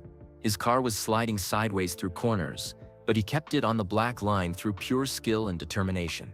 Kelly was gripping Penelope's hands so tightly in the garage that the little girl whispered, "Mama, you're hurting me again." When Max crossed the finish line to win the Canadian Grand Prix, the entire Red Bull garage exploded in celebration. Mechanics were hugging each other, engineers were crying with joy, and Christian Horner was jumping up and down like a teenager. Max climbed out of his race car and pointed directly at Kelly and Penelope in the garage. Then he pointed to the sky, thanking everyone who had supported him through his darkest days. On the podium, as Max stood on the top step holding his winner's trophy, he looked out at the crowd of 100,000 people cheering his name. Just 1 month ago, half the world thought he was a cheating boyfriend. Now they were celebrating him as a hero again. When the Canadian national anthem finished playing, Max was handed a microphone to address the crowd. "Thank you, Montreal. Thank you, Canada," Max shouted, and the crowd roared in response. "I want to dedicate this victory to everyone who never stopped believing in me during my difficult time. To my team, who stood by me, to my family, who loved me even when things looked dark, and to all the children around the world who will receive go-karts and racing opportunities because good people fought for the truth." The crowd cheered even louder. "Most of all, I want to thank 2 very special ladies in my life." Max looked directly at the Red Bull garage where Kelly and Penelope were watching. "Kelly, you taught me that real love means fighting for each other even when it's hard. Penelope, you reminded me that children see truth more clearly than adults sometimes do." You are my greatest victories." Kelly was crying happy tears as she watched the man she loved address the world. Penelope was clapping and shouting, "That's my bonus dad. That's my Max." After the podium ceremony, Max found Kelly and Penelope in the garage. All three of them were crying and laughing at the same time. "Max, that was the most beautiful race I've ever watched," Kelly said, hugging him tightly. "You drove with such heart and courage." Penelope jumped into Max's arms. "Max, you were so fast. And you didn't crash even when it was raining." Max spun Penelope around, both of them laughing. "Piquet, did you see me point at you on the podium? That was my way of saying I love you." "I saw it, Max. Everyone saw it. Now the whole world knows we're a family." Christian Horner approached them with a huge smile. "Max, that was championship-level driving. You're back to your best form." Max looked at the championship standings on Christian's tablet. After his Montreal victory, he had closed the gap to Lando Norris to just 12 points with 8 races remaining. "Christian, I feel like I can win every race from now until the end of the season. My head is clear, my heart is full, and my family is back together." Dr. Sarah Mitchell joined the celebration. "Max, your performance data today was incredible. Your stress levels were the lowest I've measured all year. That's what happens when you race with inner peace." That evening, at the team celebration dinner in Montreal, Max stood up to make a toast. The entire Red Bull Racing team was there, along with Kelly and Penelope. "Everyone, I want to say something important. 4 weeks ago, I thought my career might be over. I thought I had lost the love of my life. I thought criminals had destroyed everything I cared about." The room was completely quiet, everyone listening carefully. "But I learned something valuable. Champions aren't people who never face problems. Champions are people who keep fighting when problems seem impossible to solve." Max raised his glass of sparkling water. "To everyone in this room who helped me fight back.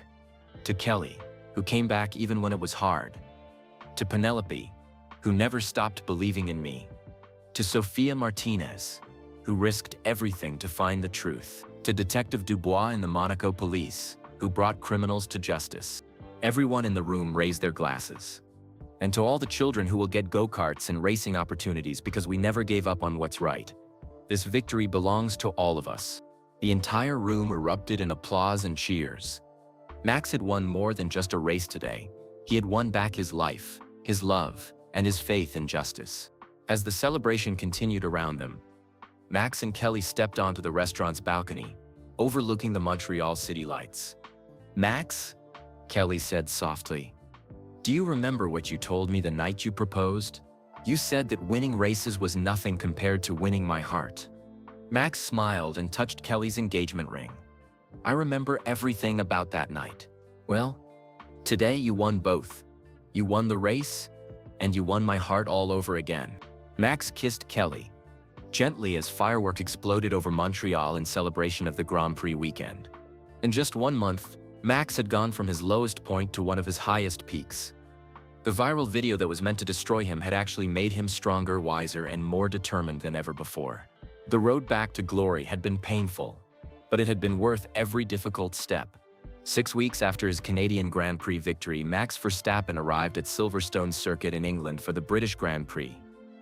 He had won 3 more races since Montreal, cutting Lando Norris's championship lead to just 5 points with 4 races remaining in the season. The British fans were known for being tough and passionate. As Max walked through the Silverstone paddock, he could hear mixed reactions from the crowd. Some fans cheered loudly, wearing orange shirts and Dutch flags. Others were still skeptical, remembering the viral video controversy. "Max, Max, we love you," shouted a group of children pressed against the fence. But nearby, an older man called out, "Prove you're a real champion, Verstappen. Actions speak louder than words." Max smiled and waved at both groups. He had learned that earning respect was a continuous process, not a one-time event. Kelly and Penelope were traveling with Max now for all the European races. School was on summer break, and Penelope was having the time of her life experiencing Formula One from the inside. "Max," Penelope said in English as they walked toward the Red Bull garage, "why do some people still look angry at you?" Max knelt down to Penelope's level. "Piquet, some people need more time to understand the truth. That's okay. We can't control what other people think. But we can control how we act. So we just keep being good people? Exactly. We keep being good people and eventually most people will see who we really are. In the Red Bull garage, Christian Horner was studying weather reports with the team meteorologists. Dark clouds were building over Silverstone, and rain was expected during the race. Max, Christian said, the weather could be a big factor today. You qualified on pole position, but wet weather racing is always unpredictable. Max nodded. Christian, I've been driving in the rain since I was a kid in Belgium. Rain doesn't scare me anymore. Nothing scares me anymore after what we went through with Marcus and Amanda. GP, Max's race engineer, was checking the radio systems. Max, I've been working with you for 5 years. I've never seen you this mentally strong. You're driving with complete confidence and zero fear. Dr. Sarah Mitchell approached with her tablet showing Max's latest performance data. Max, your stress hormones are at the perfect level for peak performance. You're calm but focused. That's the ideal state for a championship battle. Kelly was in the hospitality area with Sofia Martinez, who had flown to England to cover Max's championship fight for Marca newspaper. Their friendship had grown stronger since the charity fraud investigation ended. Sofia, Kelly said, watching the dark clouds through the window. Max always drives better in difficult conditions. Rain, pressure, drama. He seems to get stronger when things get harder. Sofia was typing notes on her laptop. Kelly, that's what makes Max special. Most people break under extreme pressure. Max transforms pressure into power. Are you nervous about the championship battle? Sofia smiled. I'm excited. Max has already won the most important battle, the fight for truth and justice. The racing championship is just a bonus now. 2 hours before the race start, 150,000 British fans packed the grandstands at Silverstone.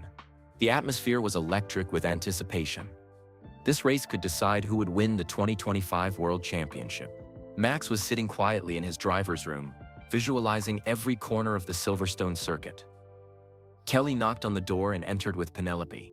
Max, Kelly said, we wanted to see you before you got in the car. Penelope ran to Max and hugged him tightly. Max, I made you something for good luck. She handed him a small bracelet made of colorful beads. I made it myself, with Mama's help. See? It has the colors of the Dutch flag and the Brazilian flag together. Max's eyes filled with tears as he put the bracelet on his wrist. Pequena, this is the most beautiful good luck charm I've ever received. I'll wear it during the race. Kelly kissed Max's forehead. Remember what you told me in Montreal? Champions keep fighting when problems seem impossible to solve. Today, there are no problems. Today, you just get to do what you love most. Kelly, win or lose today, I'm already the luckiest man in the world. I have you and Penelope. I have a team that believes in me. I have children all over Europe learning to race because of our charity work. But you're still gonna try to win, right? Penelope asked with a serious expression. Max laughed. Yes. Piquet, I'm definitely still going to try to win. 1 hour before the race start, the first drops of rain began falling at Silverstone. The track surface became slippery and dangerous. Several drivers spun during the warm-up lap, including championship rival Lando Norris. In the Red Bull garage, the engineers were making last-minute adjustments to Max's car setup for wetter conditions. Christian Horner was coordinating tire strategy with the pit crew. If it keeps raining like this, Christian told the team, tire strategy will be crucial. We need to be ready for multiple pit stops and quick decisions. Max climbed into his Red Bull car and put on his helmet. The rain was getting heavier, drumming against the garage roof like machine gun fire. GP's voice came through Max's headset. Max, the rain is intensifying. This is going to be a proper wet weather race. Are you ready? GP, I was born ready for this. Let's go racing. As Max drove to the starting grid, he could see fans in the grandstands holding umbrellas and wearing rain ponchos. The Dutch fans in orange were still cheering loudly despite getting soaked. On the grid, Max closed his eyes and felt the rain hitting his helmet. He thought about everything that had brought him to this moment. The viral video crisis, the charity fraud investigation, the threats from criminals, Kelly leaving him, coming back, their reconciliation. All of that pain and struggle had made him stronger. Today, He would show the world who Max Verstappen really was. Ladies and gentlemen, it's lights out and away we go for a very wet British Grand Prix. Max got a perfect start from pole position, but behind him, chaos erupted. The wet track was like an ice rink. 3 cars spun on the first corner, causing a massive pileup. The safety car came out immediately, while the crashed cars were removed from the track. Max maintained his lead, but everyone was bunched up together again. In the Red Bull garage, Kelly was holding her breath. Penelope was sitting on her lap, both of them wearing team headsets. "Mama, why is everyone driving so slowly behind the safety car?" Penelope asked. "Because the track is very slippery from the rain. Minifia, the safety car helps keep everyone safe until the track gets better." But Kelly knew the real race would begin when the safety car came in. That's when Max would have to prove himself against 19 other world-class drivers in terrible conditions. After 5 laps behind the safety car, the race restarted. Max pulled away immediately, but Lando Norris was right behind him in second place. Lewis Hamilton was third in his Mercedes, followed by Charles Leclerc in the Ferrari. For the next 20 laps, Max drove like a man possessed. His Red Bull was dancing through the corners, finding grip where other drivers were sliding off the track. The crowd was on its feet, watching one of the greatest wet weather drives in F1 history. "Max, you're 8 seconds ahead of Lando," GP reported, over the radio. "Keep this pace and you'll win easily." But Max knew that in wet conditions, nothing was guaranteed. One mistake, one moment of lost concentration, and 8 seconds could disappear instantly. On lap 25, the rain got even heavier. Several more drivers spun off the track, including Oscar Piastri and Fernando Alonso. The race stewards were considering stopping the race if conditions got worse. "GP, how much heavier can this rain get?" Max asked over the radio. "Max, the meteorologists say this is the peak. It should start getting lighter in 15 minutes. Okay, I just need to survive 15 more minutes. I can do this." But on lap 30, disaster nearly struck. Coming through the high-speed Maggots corner, Max's rear tires suddenly lost grip on a river of water. His Red Bull car started spinning sideways at 18 miles per hour. In the garage, Kelly screamed and covered Penelope's eyes. Christian Horner was shouting at the monitors. 50,000 fans held their breath in terror. Max somehow kept the car on the track through pure instinct and skill. The spin turned into a spectacular drift, and Max regained control just before hitting the barrier. Max, are you okay?" GP shouted over the radio. "I'm okay, GP. Still leading. Still fighting." The crowd erupted in amazed cheers. Even British fans who didn't support Max were applauding his incredible car control. Kelly was crying with relief. "Did you see that, Penelope? Max almost crashed, but he saved it like a superhero." Penelope was clapping excitedly. "Max is the best driver in the whole world. He can drive on water like Jesus." With 10 laps remaining, the rain finally started to lighten. But now Max faced a new challenge. Lando Norris had closed the gap to just 3 seconds and was charging hard on fresher tires. The British crowd was going wild. Their home hero Lando was making a late charge to steal victory from Max. The championship battle was coming down to these final 10 laps. "Max, Lando is 2.5 seconds behind and getting closer," GP warned. "He has fresher tires and better grip." Max looked at his dashboard and saw Penelope's colorful bracelet on his wrist. He thought about all the children who had received go-karts because he never gave up fighting for justice. He thought about Kelly's courage in coming back to him. He thought about his promise to prove that real champions never quit on love. "GP, I'm not losing this race. Not today. Not ever again." For 10 laps, Max drove on the absolute edge of what was physically possible. Every corner was perfect. Every braking point was millimeter precise. He was no longer just driving a race car, he was conducting a symphony of speed and skill. Lando kept getting closer. 2 seconds, 1.5 seconds, 1 second. But Rex always found a way to respond. When Lando got within DRS range, Max would pull out some extra speed from somewhere deep inside. With 2 laps to go, Lando was just 0.8 seconds behind. The crowd was sanding and screaming. This was racing at its absolute purest, 2 champions fighting for every tenth of a second. On the final lap, Max could see Lando's McLaren in his mirrors. Coming out of the last corner onto the main straight, Lando pulled alongside Max. They were wheel to wheel at 200 miles per hour, racing toward the finish line. Max edged slightly ahead. Lando fought back. The two cars crossed the finish line, separated by just 0.3 seconds. Max Verstappen had won the British Grand Prix in one of the greatest wet weather drives in Formula One history. As Max climbed out of his car and parked for May, he was completely exhausted but euphoric. The first person he saw was Lando Norris, who ran over to shake his hand. "Max, that was an incredible drive," Lando said with genuine respect. "I gave everything I had, but you were just better today." Max hugged Lando warmly. "Lando, you pushed me to drive my best race ever. That's what real champions do, they bring out the best in each other." Kelly and Penelope were waiting behind the barriers, both crying with joy and relief. Max pointed at them and then at the sky, thanking everyone who had supported him through his darkest days.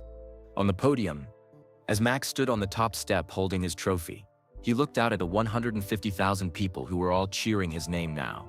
Even the British fans who had been skeptical were applauding his incredible performance. When Max was handed the microphone, he had tears in his eyes.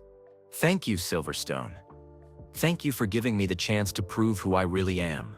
The crowd roared in response. Today wasn't just about winning a race. Today was about showing that real champions are made stronger by their struggles, not weaker. Every child who gets a go-kart from our charity, every person who chooses truth over lies, every family that fights for love, you are all champions too. Max held up Penelope's colorful bracelet for everyone to see. "This bracelet was made by the most important person in my life, my stepdaughter Penelope. She reminded me that love comes in many colors, just like this bracelet. Dutch orange, Brazilian green and yellow and Red Bull blue all woven together." The crowd was completely silent, hanging on every word. "4 months ago, someone tried to destroy my family with lies and theft. But love is stronger than hate. Truth is more powerful than deception. And real champions never give up on what matters most." As fireworks exploded over Silverstone, Max held his trophy high and shouted, "This victory is for everyone who believes in fighting for what's right." The championship battle now stood at Max Verstappen leading Lando Norris by 13 points with 3 races remaining. But Max had already won something more valuable than any trophy. He had won back his faith in justice, his trust in love, and his belief in himself. The boy who had been broken by a viral video had become a man who could conquer any storm. 2 months after Max's incredible victory at Silverstone, the Formula One season was heading toward its dramatic conclusion in Abu Dhabi. Max had won 2 more races, and now led the championship by 12 points over Lando Norris, with just 1 race remaining. But the biggest surprise came on a quiet Tuesday morning in Monaco. Detective Laurent Dubois called Max with news that would change everything one final time. "Mr. Verstappen, Marcus Webber has requested to meet with you. He wants to make a full confession and apologize in person before his sentencing next week." Max was having breakfast with Kelly and Penelope in their Monaco apartment. The morning sun was shining through the windows, and everything felt peaceful and perfect. "Detective, why would I want to meet with Marcus? He tried to destroy my life." "Mr. Verstappen, Marcus claims there's one more piece of the story that nobody knows. Something that might give you and Miss Piquet closure." Kelly looked at Max with curious eyes. "Max, what could he possibly tell us that we don't already know?" Max thought for a moment. Marcus Webber had stolen from children, destroyed his reputation, and nearly ruined his relationship. But maybe hearing the full truth would help him understand how evil people think. "Detective Dubois, I'll meet with Marcus. But only if Kelly can come with me. And only if you're there for security." "Of course, Mr. Verstappen. We'll arrange the meeting at Monaco Police Headquarters tomorrow morning." The next morning, Max and Kelly sat across from Marcus Webber in a small interview room at the police station. Marcus looked terrible. Thin, pale, and older than his 35 years. Prison was not treating him kindly. Detective Dubois sat at the head of the table, recording everything. Marcus's lawyer, a tired-looking man named Philippe Mercier, sat silently taking notes. "Max," Marcus began in a shaky voice, "I know you have no reason to listen to me. I know I destroyed your life and hurt innocent children. But there's something I need to tell you that the police investigation never discovered. Kelly reached over and held Max's hand for support. Marcus, what could you possibly say that would matter now? Marcus took a deep breath and looked directly at Max. The viral video that Luca Benedetti recorded by accident, that wasn't the complete footage. Max felt his heart start beating faster. What do you mean? Luca's phone had been recording for 3 minutes before Kelly came into your motorhome. Amanda and I got a copy of the full video from someone in the Red Bull IT department who owed us money for drugs. Detective Dubois leaned forward with interest. Mr. Weber, you never mentioned this during your interrogation. Because I was ashamed.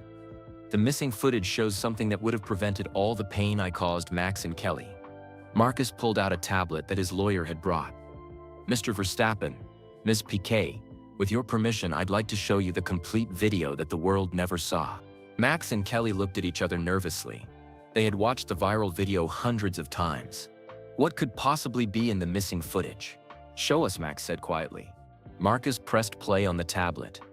The video began 3 minutes before Kelly entered the motorhome. It showed Max sitting alone, talking on a video call with someone. On the call was Max's legitimate charity coordinator from Amsterdam, a kind elderly woman named Ingrid van der Berg.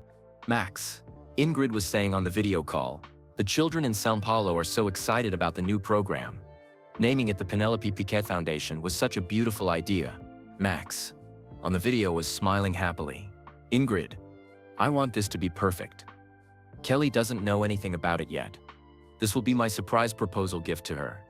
A racing program for underprivileged kids in her hometown, named after her daughter. Kelly gasped and covered her mouth with her hands. Max stared at the screen in shock. The video call continued. Max, I have the contracts ready for the São Paulo racing facility. 25 go-karts for children who can't afford racing equipment. The local media is planning to cover the launch event. Perfect, Max said on the video. I'll propose to Kelly again at the event. Surrounded by Brazilian children getting their first chance to race. It will be the most romantic moment of our lives. Marcus paused the video. The room was completely silent. Kelly was crying, but this time they were tears of joy mixed with heartbreak. Max, you were planning a surprise charity in my honor? In São Paulo? Max was staring at the screen with his mouth open. I had completely forgotten about that call. With everything that happened afterward, the São Paulo program got canceled. Marcus continued the confession. Max, that's not all. Your meetings with Sofia Martinez weren't just about investigating the fraud in your existing charity. Sofia was also helping you coordinate with Brazilian racing organizations to make the São Paulo program official. Detective Dubois was taking notes quickly. Mr. Weber, why are you revealing this now? Because I realized that I didn't just steal money from children. I destroyed something beautiful that Max was creating out of love. The viral video that ruined Max's reputation was hiding the most romantic gesture in F1 history. Kelly was crying harder now. Max, when I threw the engagement ring at you and accused you of cheating, you were actually planning the most beautiful surprise of our relationship. Max reached over and took Kelly's hands in his. Kelly, I wanted to propose to you again in Brazil, with your father Nelson there, surrounded by kids who were getting their first racing opportunity because we love each other. The restaurant dinner with Sofia Martinez in Barcelona. Marcus continued, wasn't about charity fraud. Well, it was partly about that, but mainly Sofia was showing Max photos of the racing facility in São Paulo and helping him plan the surprise event. Max remembered now. Sofia had photos of the São Paulo Community Center on her phone. She was explaining how the charity event would work, how many children would benefit, how they could coordinate with Brazilian media. At the time, Max thought those were just examples for his existing charity work. He never realized Sofia was helping him plan the most romantic proposal in the world. Marcus, Max said quietly, the threatening text messages you sent me, were you trying to stop the São Paulo program too? Yes. Amanda and I were terrified that if you kept working with Sofia on new charity programs, she would discover more of our fraud. We needed to stop all your charitable activities. Kelly was holding Max's hands tightly. Max, do you realize what this means? When I accused you of cheating, when I threw the ring, when I left you, you had spent months planning a surprise to honor my daughter and my homeland. Max felt tears forming in his eyes. Kelly, I wanted to show the world how much I loved you by helping children in the place where you were born. I wanted Penelope to see that love creates opportunities for other kids. Detective Dubois cleared his throat. Mr. Weber, this footage completely changes the context of the viral video. Why didn't you release it when Mr. Verstappen's reputation was being destroyed? Marcus hung his head in shame. Because it would have exposed our crimes immediately. If people knew Max was planning charity work in Brazil, they would have asked questions about his existing charities. Sophia's investigation would have been taken seriously right away. So you let Max suffer public humiliation to protect your criminal activities? Yes, Marcus whispered, and I will regret that for the rest of my life. After the meeting with Marcus, Max and Kelly sat silently in their car, outside the police station. Both were emotionally exhausted from learning the final piece of the puzzle. Max, Kelly said softly, I need to ask you something and I need you to be completely honest. Of course. Are you angry with me? For not trusting you? For leaving you when you were planning something so beautiful? Max turned to look at Kelly directly. Kelly, you reacted like any normal person would have reacted. You saw photos of your boyfriend with another woman, heard about secret meetings, and felt scared. Marcus and Amanda manipulated your natural emotions. But Max, you were planning to propose to me again, and I threw the ring in your face. Max smiled sadly. Kelly, the São Paulo program was supposed to be a surprise. If you had known about it, you would have trusted the dinner with Sophia immediately. The whole plan required you to be in the dark temporarily. Kelly started crying again. Max, can we still do the São Paulo program? Can we still create the Penelope Piquet Foundation for Brazilian children? Max's eyes lit up with excitement. Kelly, that's exactly what we're going to do. After the championship is decided in Abu Dhabi, we're flying to Brazil. We're going to give 25 children their first go-karts, and I'm going to propose to you properly this time. Kelly laughed through her tears. Max, we're already engaged. You don't need to propose again. Yes, I do. I need to do it the way I originally planned. With your father there, with Penelope there, with Brazilian children celebrating new opportunities. I need to show you the proposal that Marcus Weber stole from us. 1 week later, Max Verstappen arrived in Abu Dhabi for the final race of the 2025 Formula One season. He led Lando Norris by 12 points, meaning he only needed to finish in the top 8 to win his 4th world championship. Kelly, Penelope, and Nelson Piquet were all there to support him. Sofia Martinez was covering the race for Marca newspaper. Detective Dubois had flown from Monaco to watch Max's championship celebration. Even Luca Benedetti was there, working proudly as a Red Bull mechanic. Tom Williams had convinced Christian Horner to give Luca a second chance, and the young Italian had become one of the team's most dedicated workers. In the Red Bull garage before the race, Max sat quietly with his helmet in his hands. The weight of the championship, the memory of the viral video crisis, the knowledge of Marcus's final confession, everything was swirling in his mind. Kelly sat down next to him. Max, how are you feeling? Nervous, excited, grateful, ready. Penelope climbed onto Max's lap. Max, are you going to win today? I'm going to try my hardest, Pequena. But even if I don't win, we're still going to Brazil next week to help children and celebrate our family. Christian Horner approached with a big smile. Max, I have some good news. The Penelope Piquet Foundation is officially approved by the Brazilian racing authorities. 25 children in São Paulo are getting their go-karts next week. Kelly started crying happy tears. Christian, you helped organize this? Kelly, after everything you and Max went through, the entire Red Bull family wanted to support your charity work. This is bigger than racing. This is about justice and love winning over evil. GP came over to check Max's radio systems. Max, are you ready to become a 4-time world champion? Max stood up and put on his helmet. GP, I've been ready for this moment my whole life. Not just the championship, but everything that comes after. The charity work, the wedding, the family, the truth. As Max walked toward his Red Bull car, he thought about the journey that had brought him here. A viral video that tried to destroy him. Criminals who tried to steal from children. A relationship that nearly died from mistrust. All of it had made him stronger, wiser, and more determined to fight for what was right. The race itself was almost anticlimactic. Max started from pole position and led every single lap. Lando Norris finished second, giving both drivers a worthy championship battle to the end. When Max crossed the finish line to win both the Abu Dhabi Grand Prix and the 2025 World Championship, the celebration was incredible. But Max knew the real victory celebration would happen 1 week later in São Paulo, surrounded by children receiving their first go-karts and a proposal that had been 4 months in the making. As Max stood on the Abu Dhabi podium holding his championship trophy, he looked out at Kelly, Penelope, and all the people who had supported him through his darkest days. This championship belongs to everyone who chooses truth over lies, love over hate, and hope over fear, Max said into the microphone. Next week, we take this celebration to Brazil, where 25 children will start their racing dreams and where I'll ask the love of my life to marry me all over again. The crowd erupted in cheers, but Max was already thinking about São Paulo. The viral video that had tried to end his story had actually been the beginning of his greatest chapter. Justice had been served. Love had conquered all. And real champions had proven that they never give up on what matters most. The missing footage had revealed the final truth. Sometimes the most beautiful moments are hidden behind the most painful ones. 1 week after winning his 4th World Championship in Abu Dhabi, Max Verstappen stood in a community center in São Paulo, Brazil, watching 25 children see their first go-karts. The morning sun was shining through the windows, and the air was filled with excited voices speaking Portuguese. Kelly was beside him, tears of joy streaming down her face.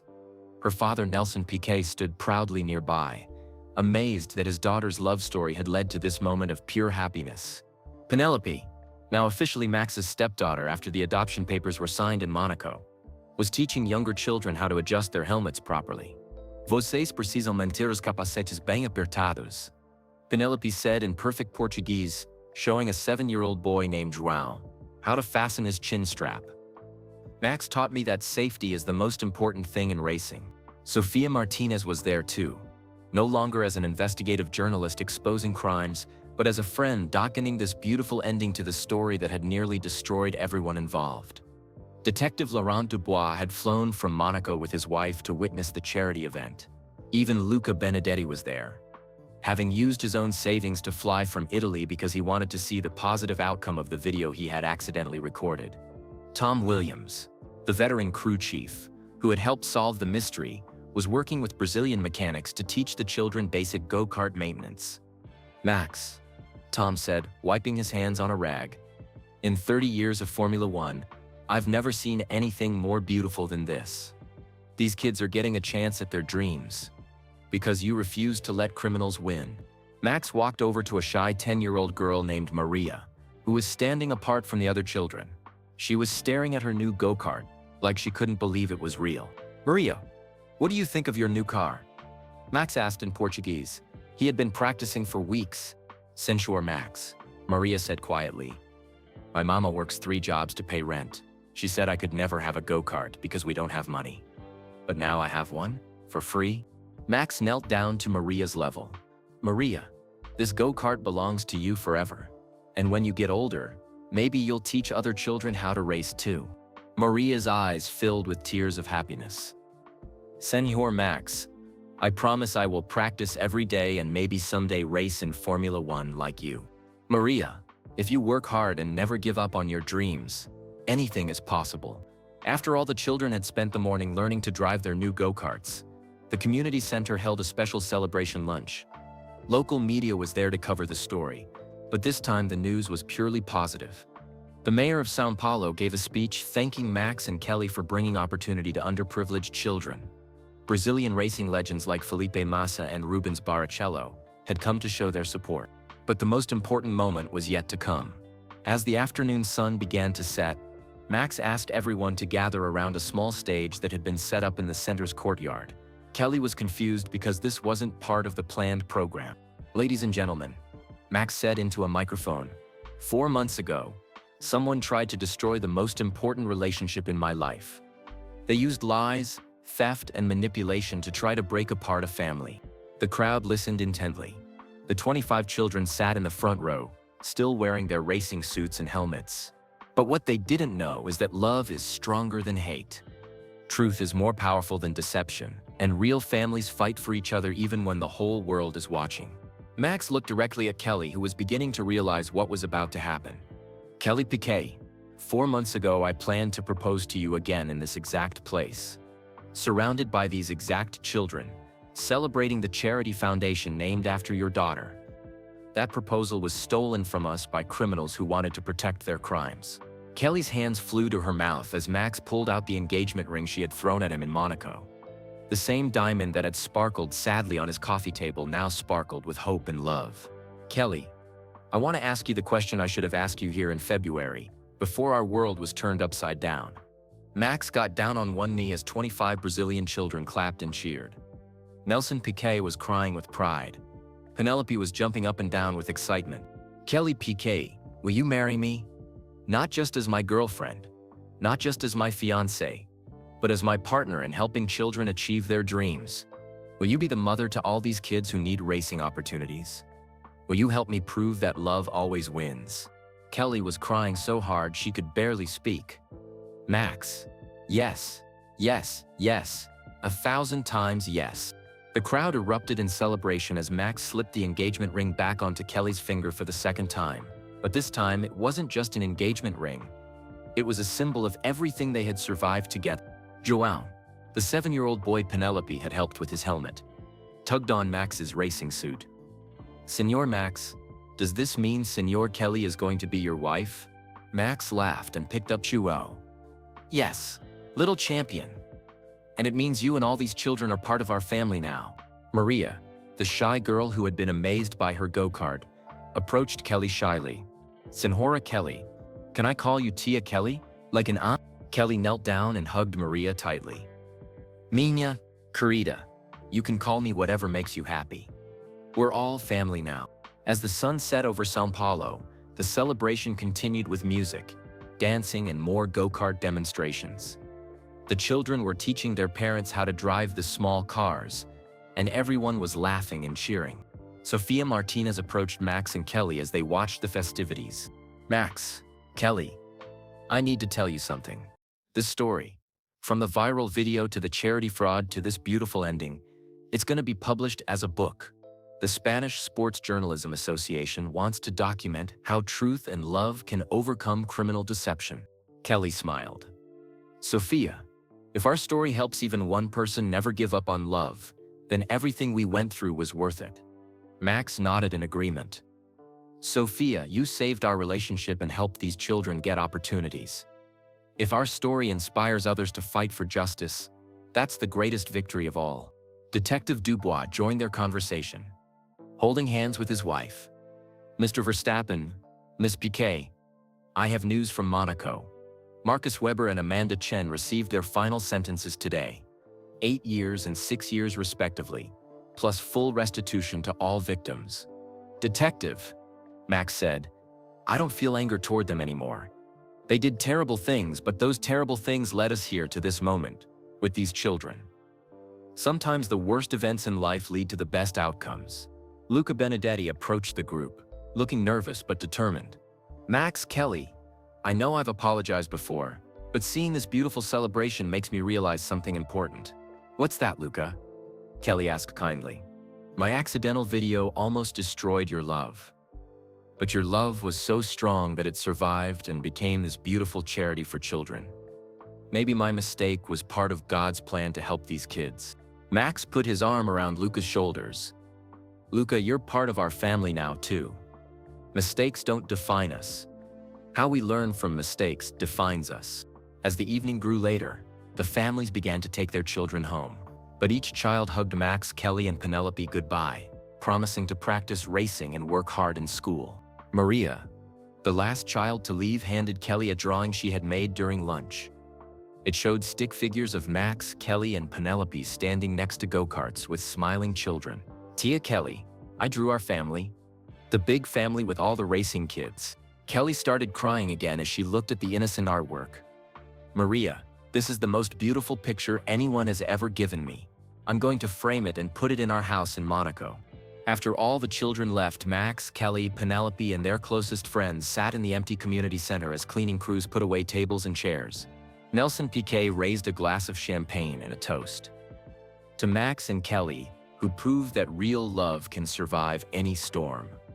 To Penelope, who never stopped believing in her bonus dad. And to all the people who fight for truth and justice. Everyone raised their glasses. Even Penelope had sparkling apple juice. But most of all, Nelson continued. To the 25 children who will grow up knowing that dreams can come true when good people refuse to give up. Tom Williams added his own toast.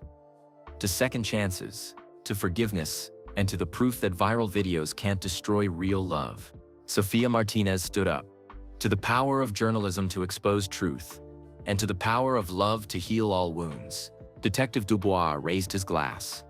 To justice prevailing over crime, and to families that fight for each other. Finally, Max stood up, holding Kelly's hand and with Penelope beside them. To the viral video that tried to break us, but made us stronger. To the criminals who tried to steal from children but ended up helping us create something beautiful. To everyone in this room who chose love over fear. Max looked at Kelly and Penelope with tears in his eyes. And to the missing footage that hid the truth for so long. Sometimes the most beautiful moments really are hidden behind the most painful ones. But when love is real, truth always finds a way to shine. As they clinked glasses together, fireworks exploded over São Paulo in celebration of the city's new youth racing program. The lights reflected in the windows of the community center, creating a magical glow over the empty go-kart track, where 25 children had started their dreams that morning. 6 months after a viral video tried to destroy their love, Max Verstappen and Kelly Piquet were stronger than ever. The engagement ring that had been thrown in anger now sparkled with forgiveness and hope. The charity money that criminals had stolen was now giving children opportunities they never could have imagined. And the missing footage that had hidden the truth had finally revealed that love, when it's real and strong, can survive any storm and create miracles that change the world. In 3 months, Max and Kelly would get married in Monaco, surrounded by 200 children from racing programs across Europe and South America. Their wedding would be the biggest celebration of love and charity in Formula One history. But tonight, in a community center in São Paulo, Brazil, they were already living their happily ever after. The viral video that tried to end their story had actually been the beginning of their greatest adventure. Real love always wins. Truth always emerges. And sometimes the most beautiful dreams are born from the most difficult decimate. The story was complete. The circle was closed. And somewhere in São Paulo, 25 children were falling asleep next to their new go-karts, dreaming of racing in Formula One someday, just like their hero Max Verstappen, who never gave up on love. Where are you listening from today? Drop your location in the comments below. We love hearing from our amazing listeners around the world, from Monaco to São Paulo, from the Netherlands to Brazil, and everywhere in between. If this story touched your heart, please hit that like button right now. Your support helps us create more inspiring stories that prove love and truth always win in the end. Don't forget to subscribe to our channel and ring the notification bell so you never miss our latest heartwarming stories. We have many more incredible tales coming that will make you believe in the power of fighting for what's right. Most importantly, please share this video with your friends and family. In a world full of negativity, let's spread stories of hope, forgiveness, and the triumph of good over evil. Share it on social media. Send it to someone who needs to hear that real love survives any storm. Together, we can spread kindness and awareness that no matter how dark things seem, truth will always find a way to shine, and love will always find a way to win. Thank you for listening, and remember, be like Max, Kelly, and Penelope. Choose love over fear, truth over lies, and never give up on the people who matter most. Until next time, keep believing in happy endings.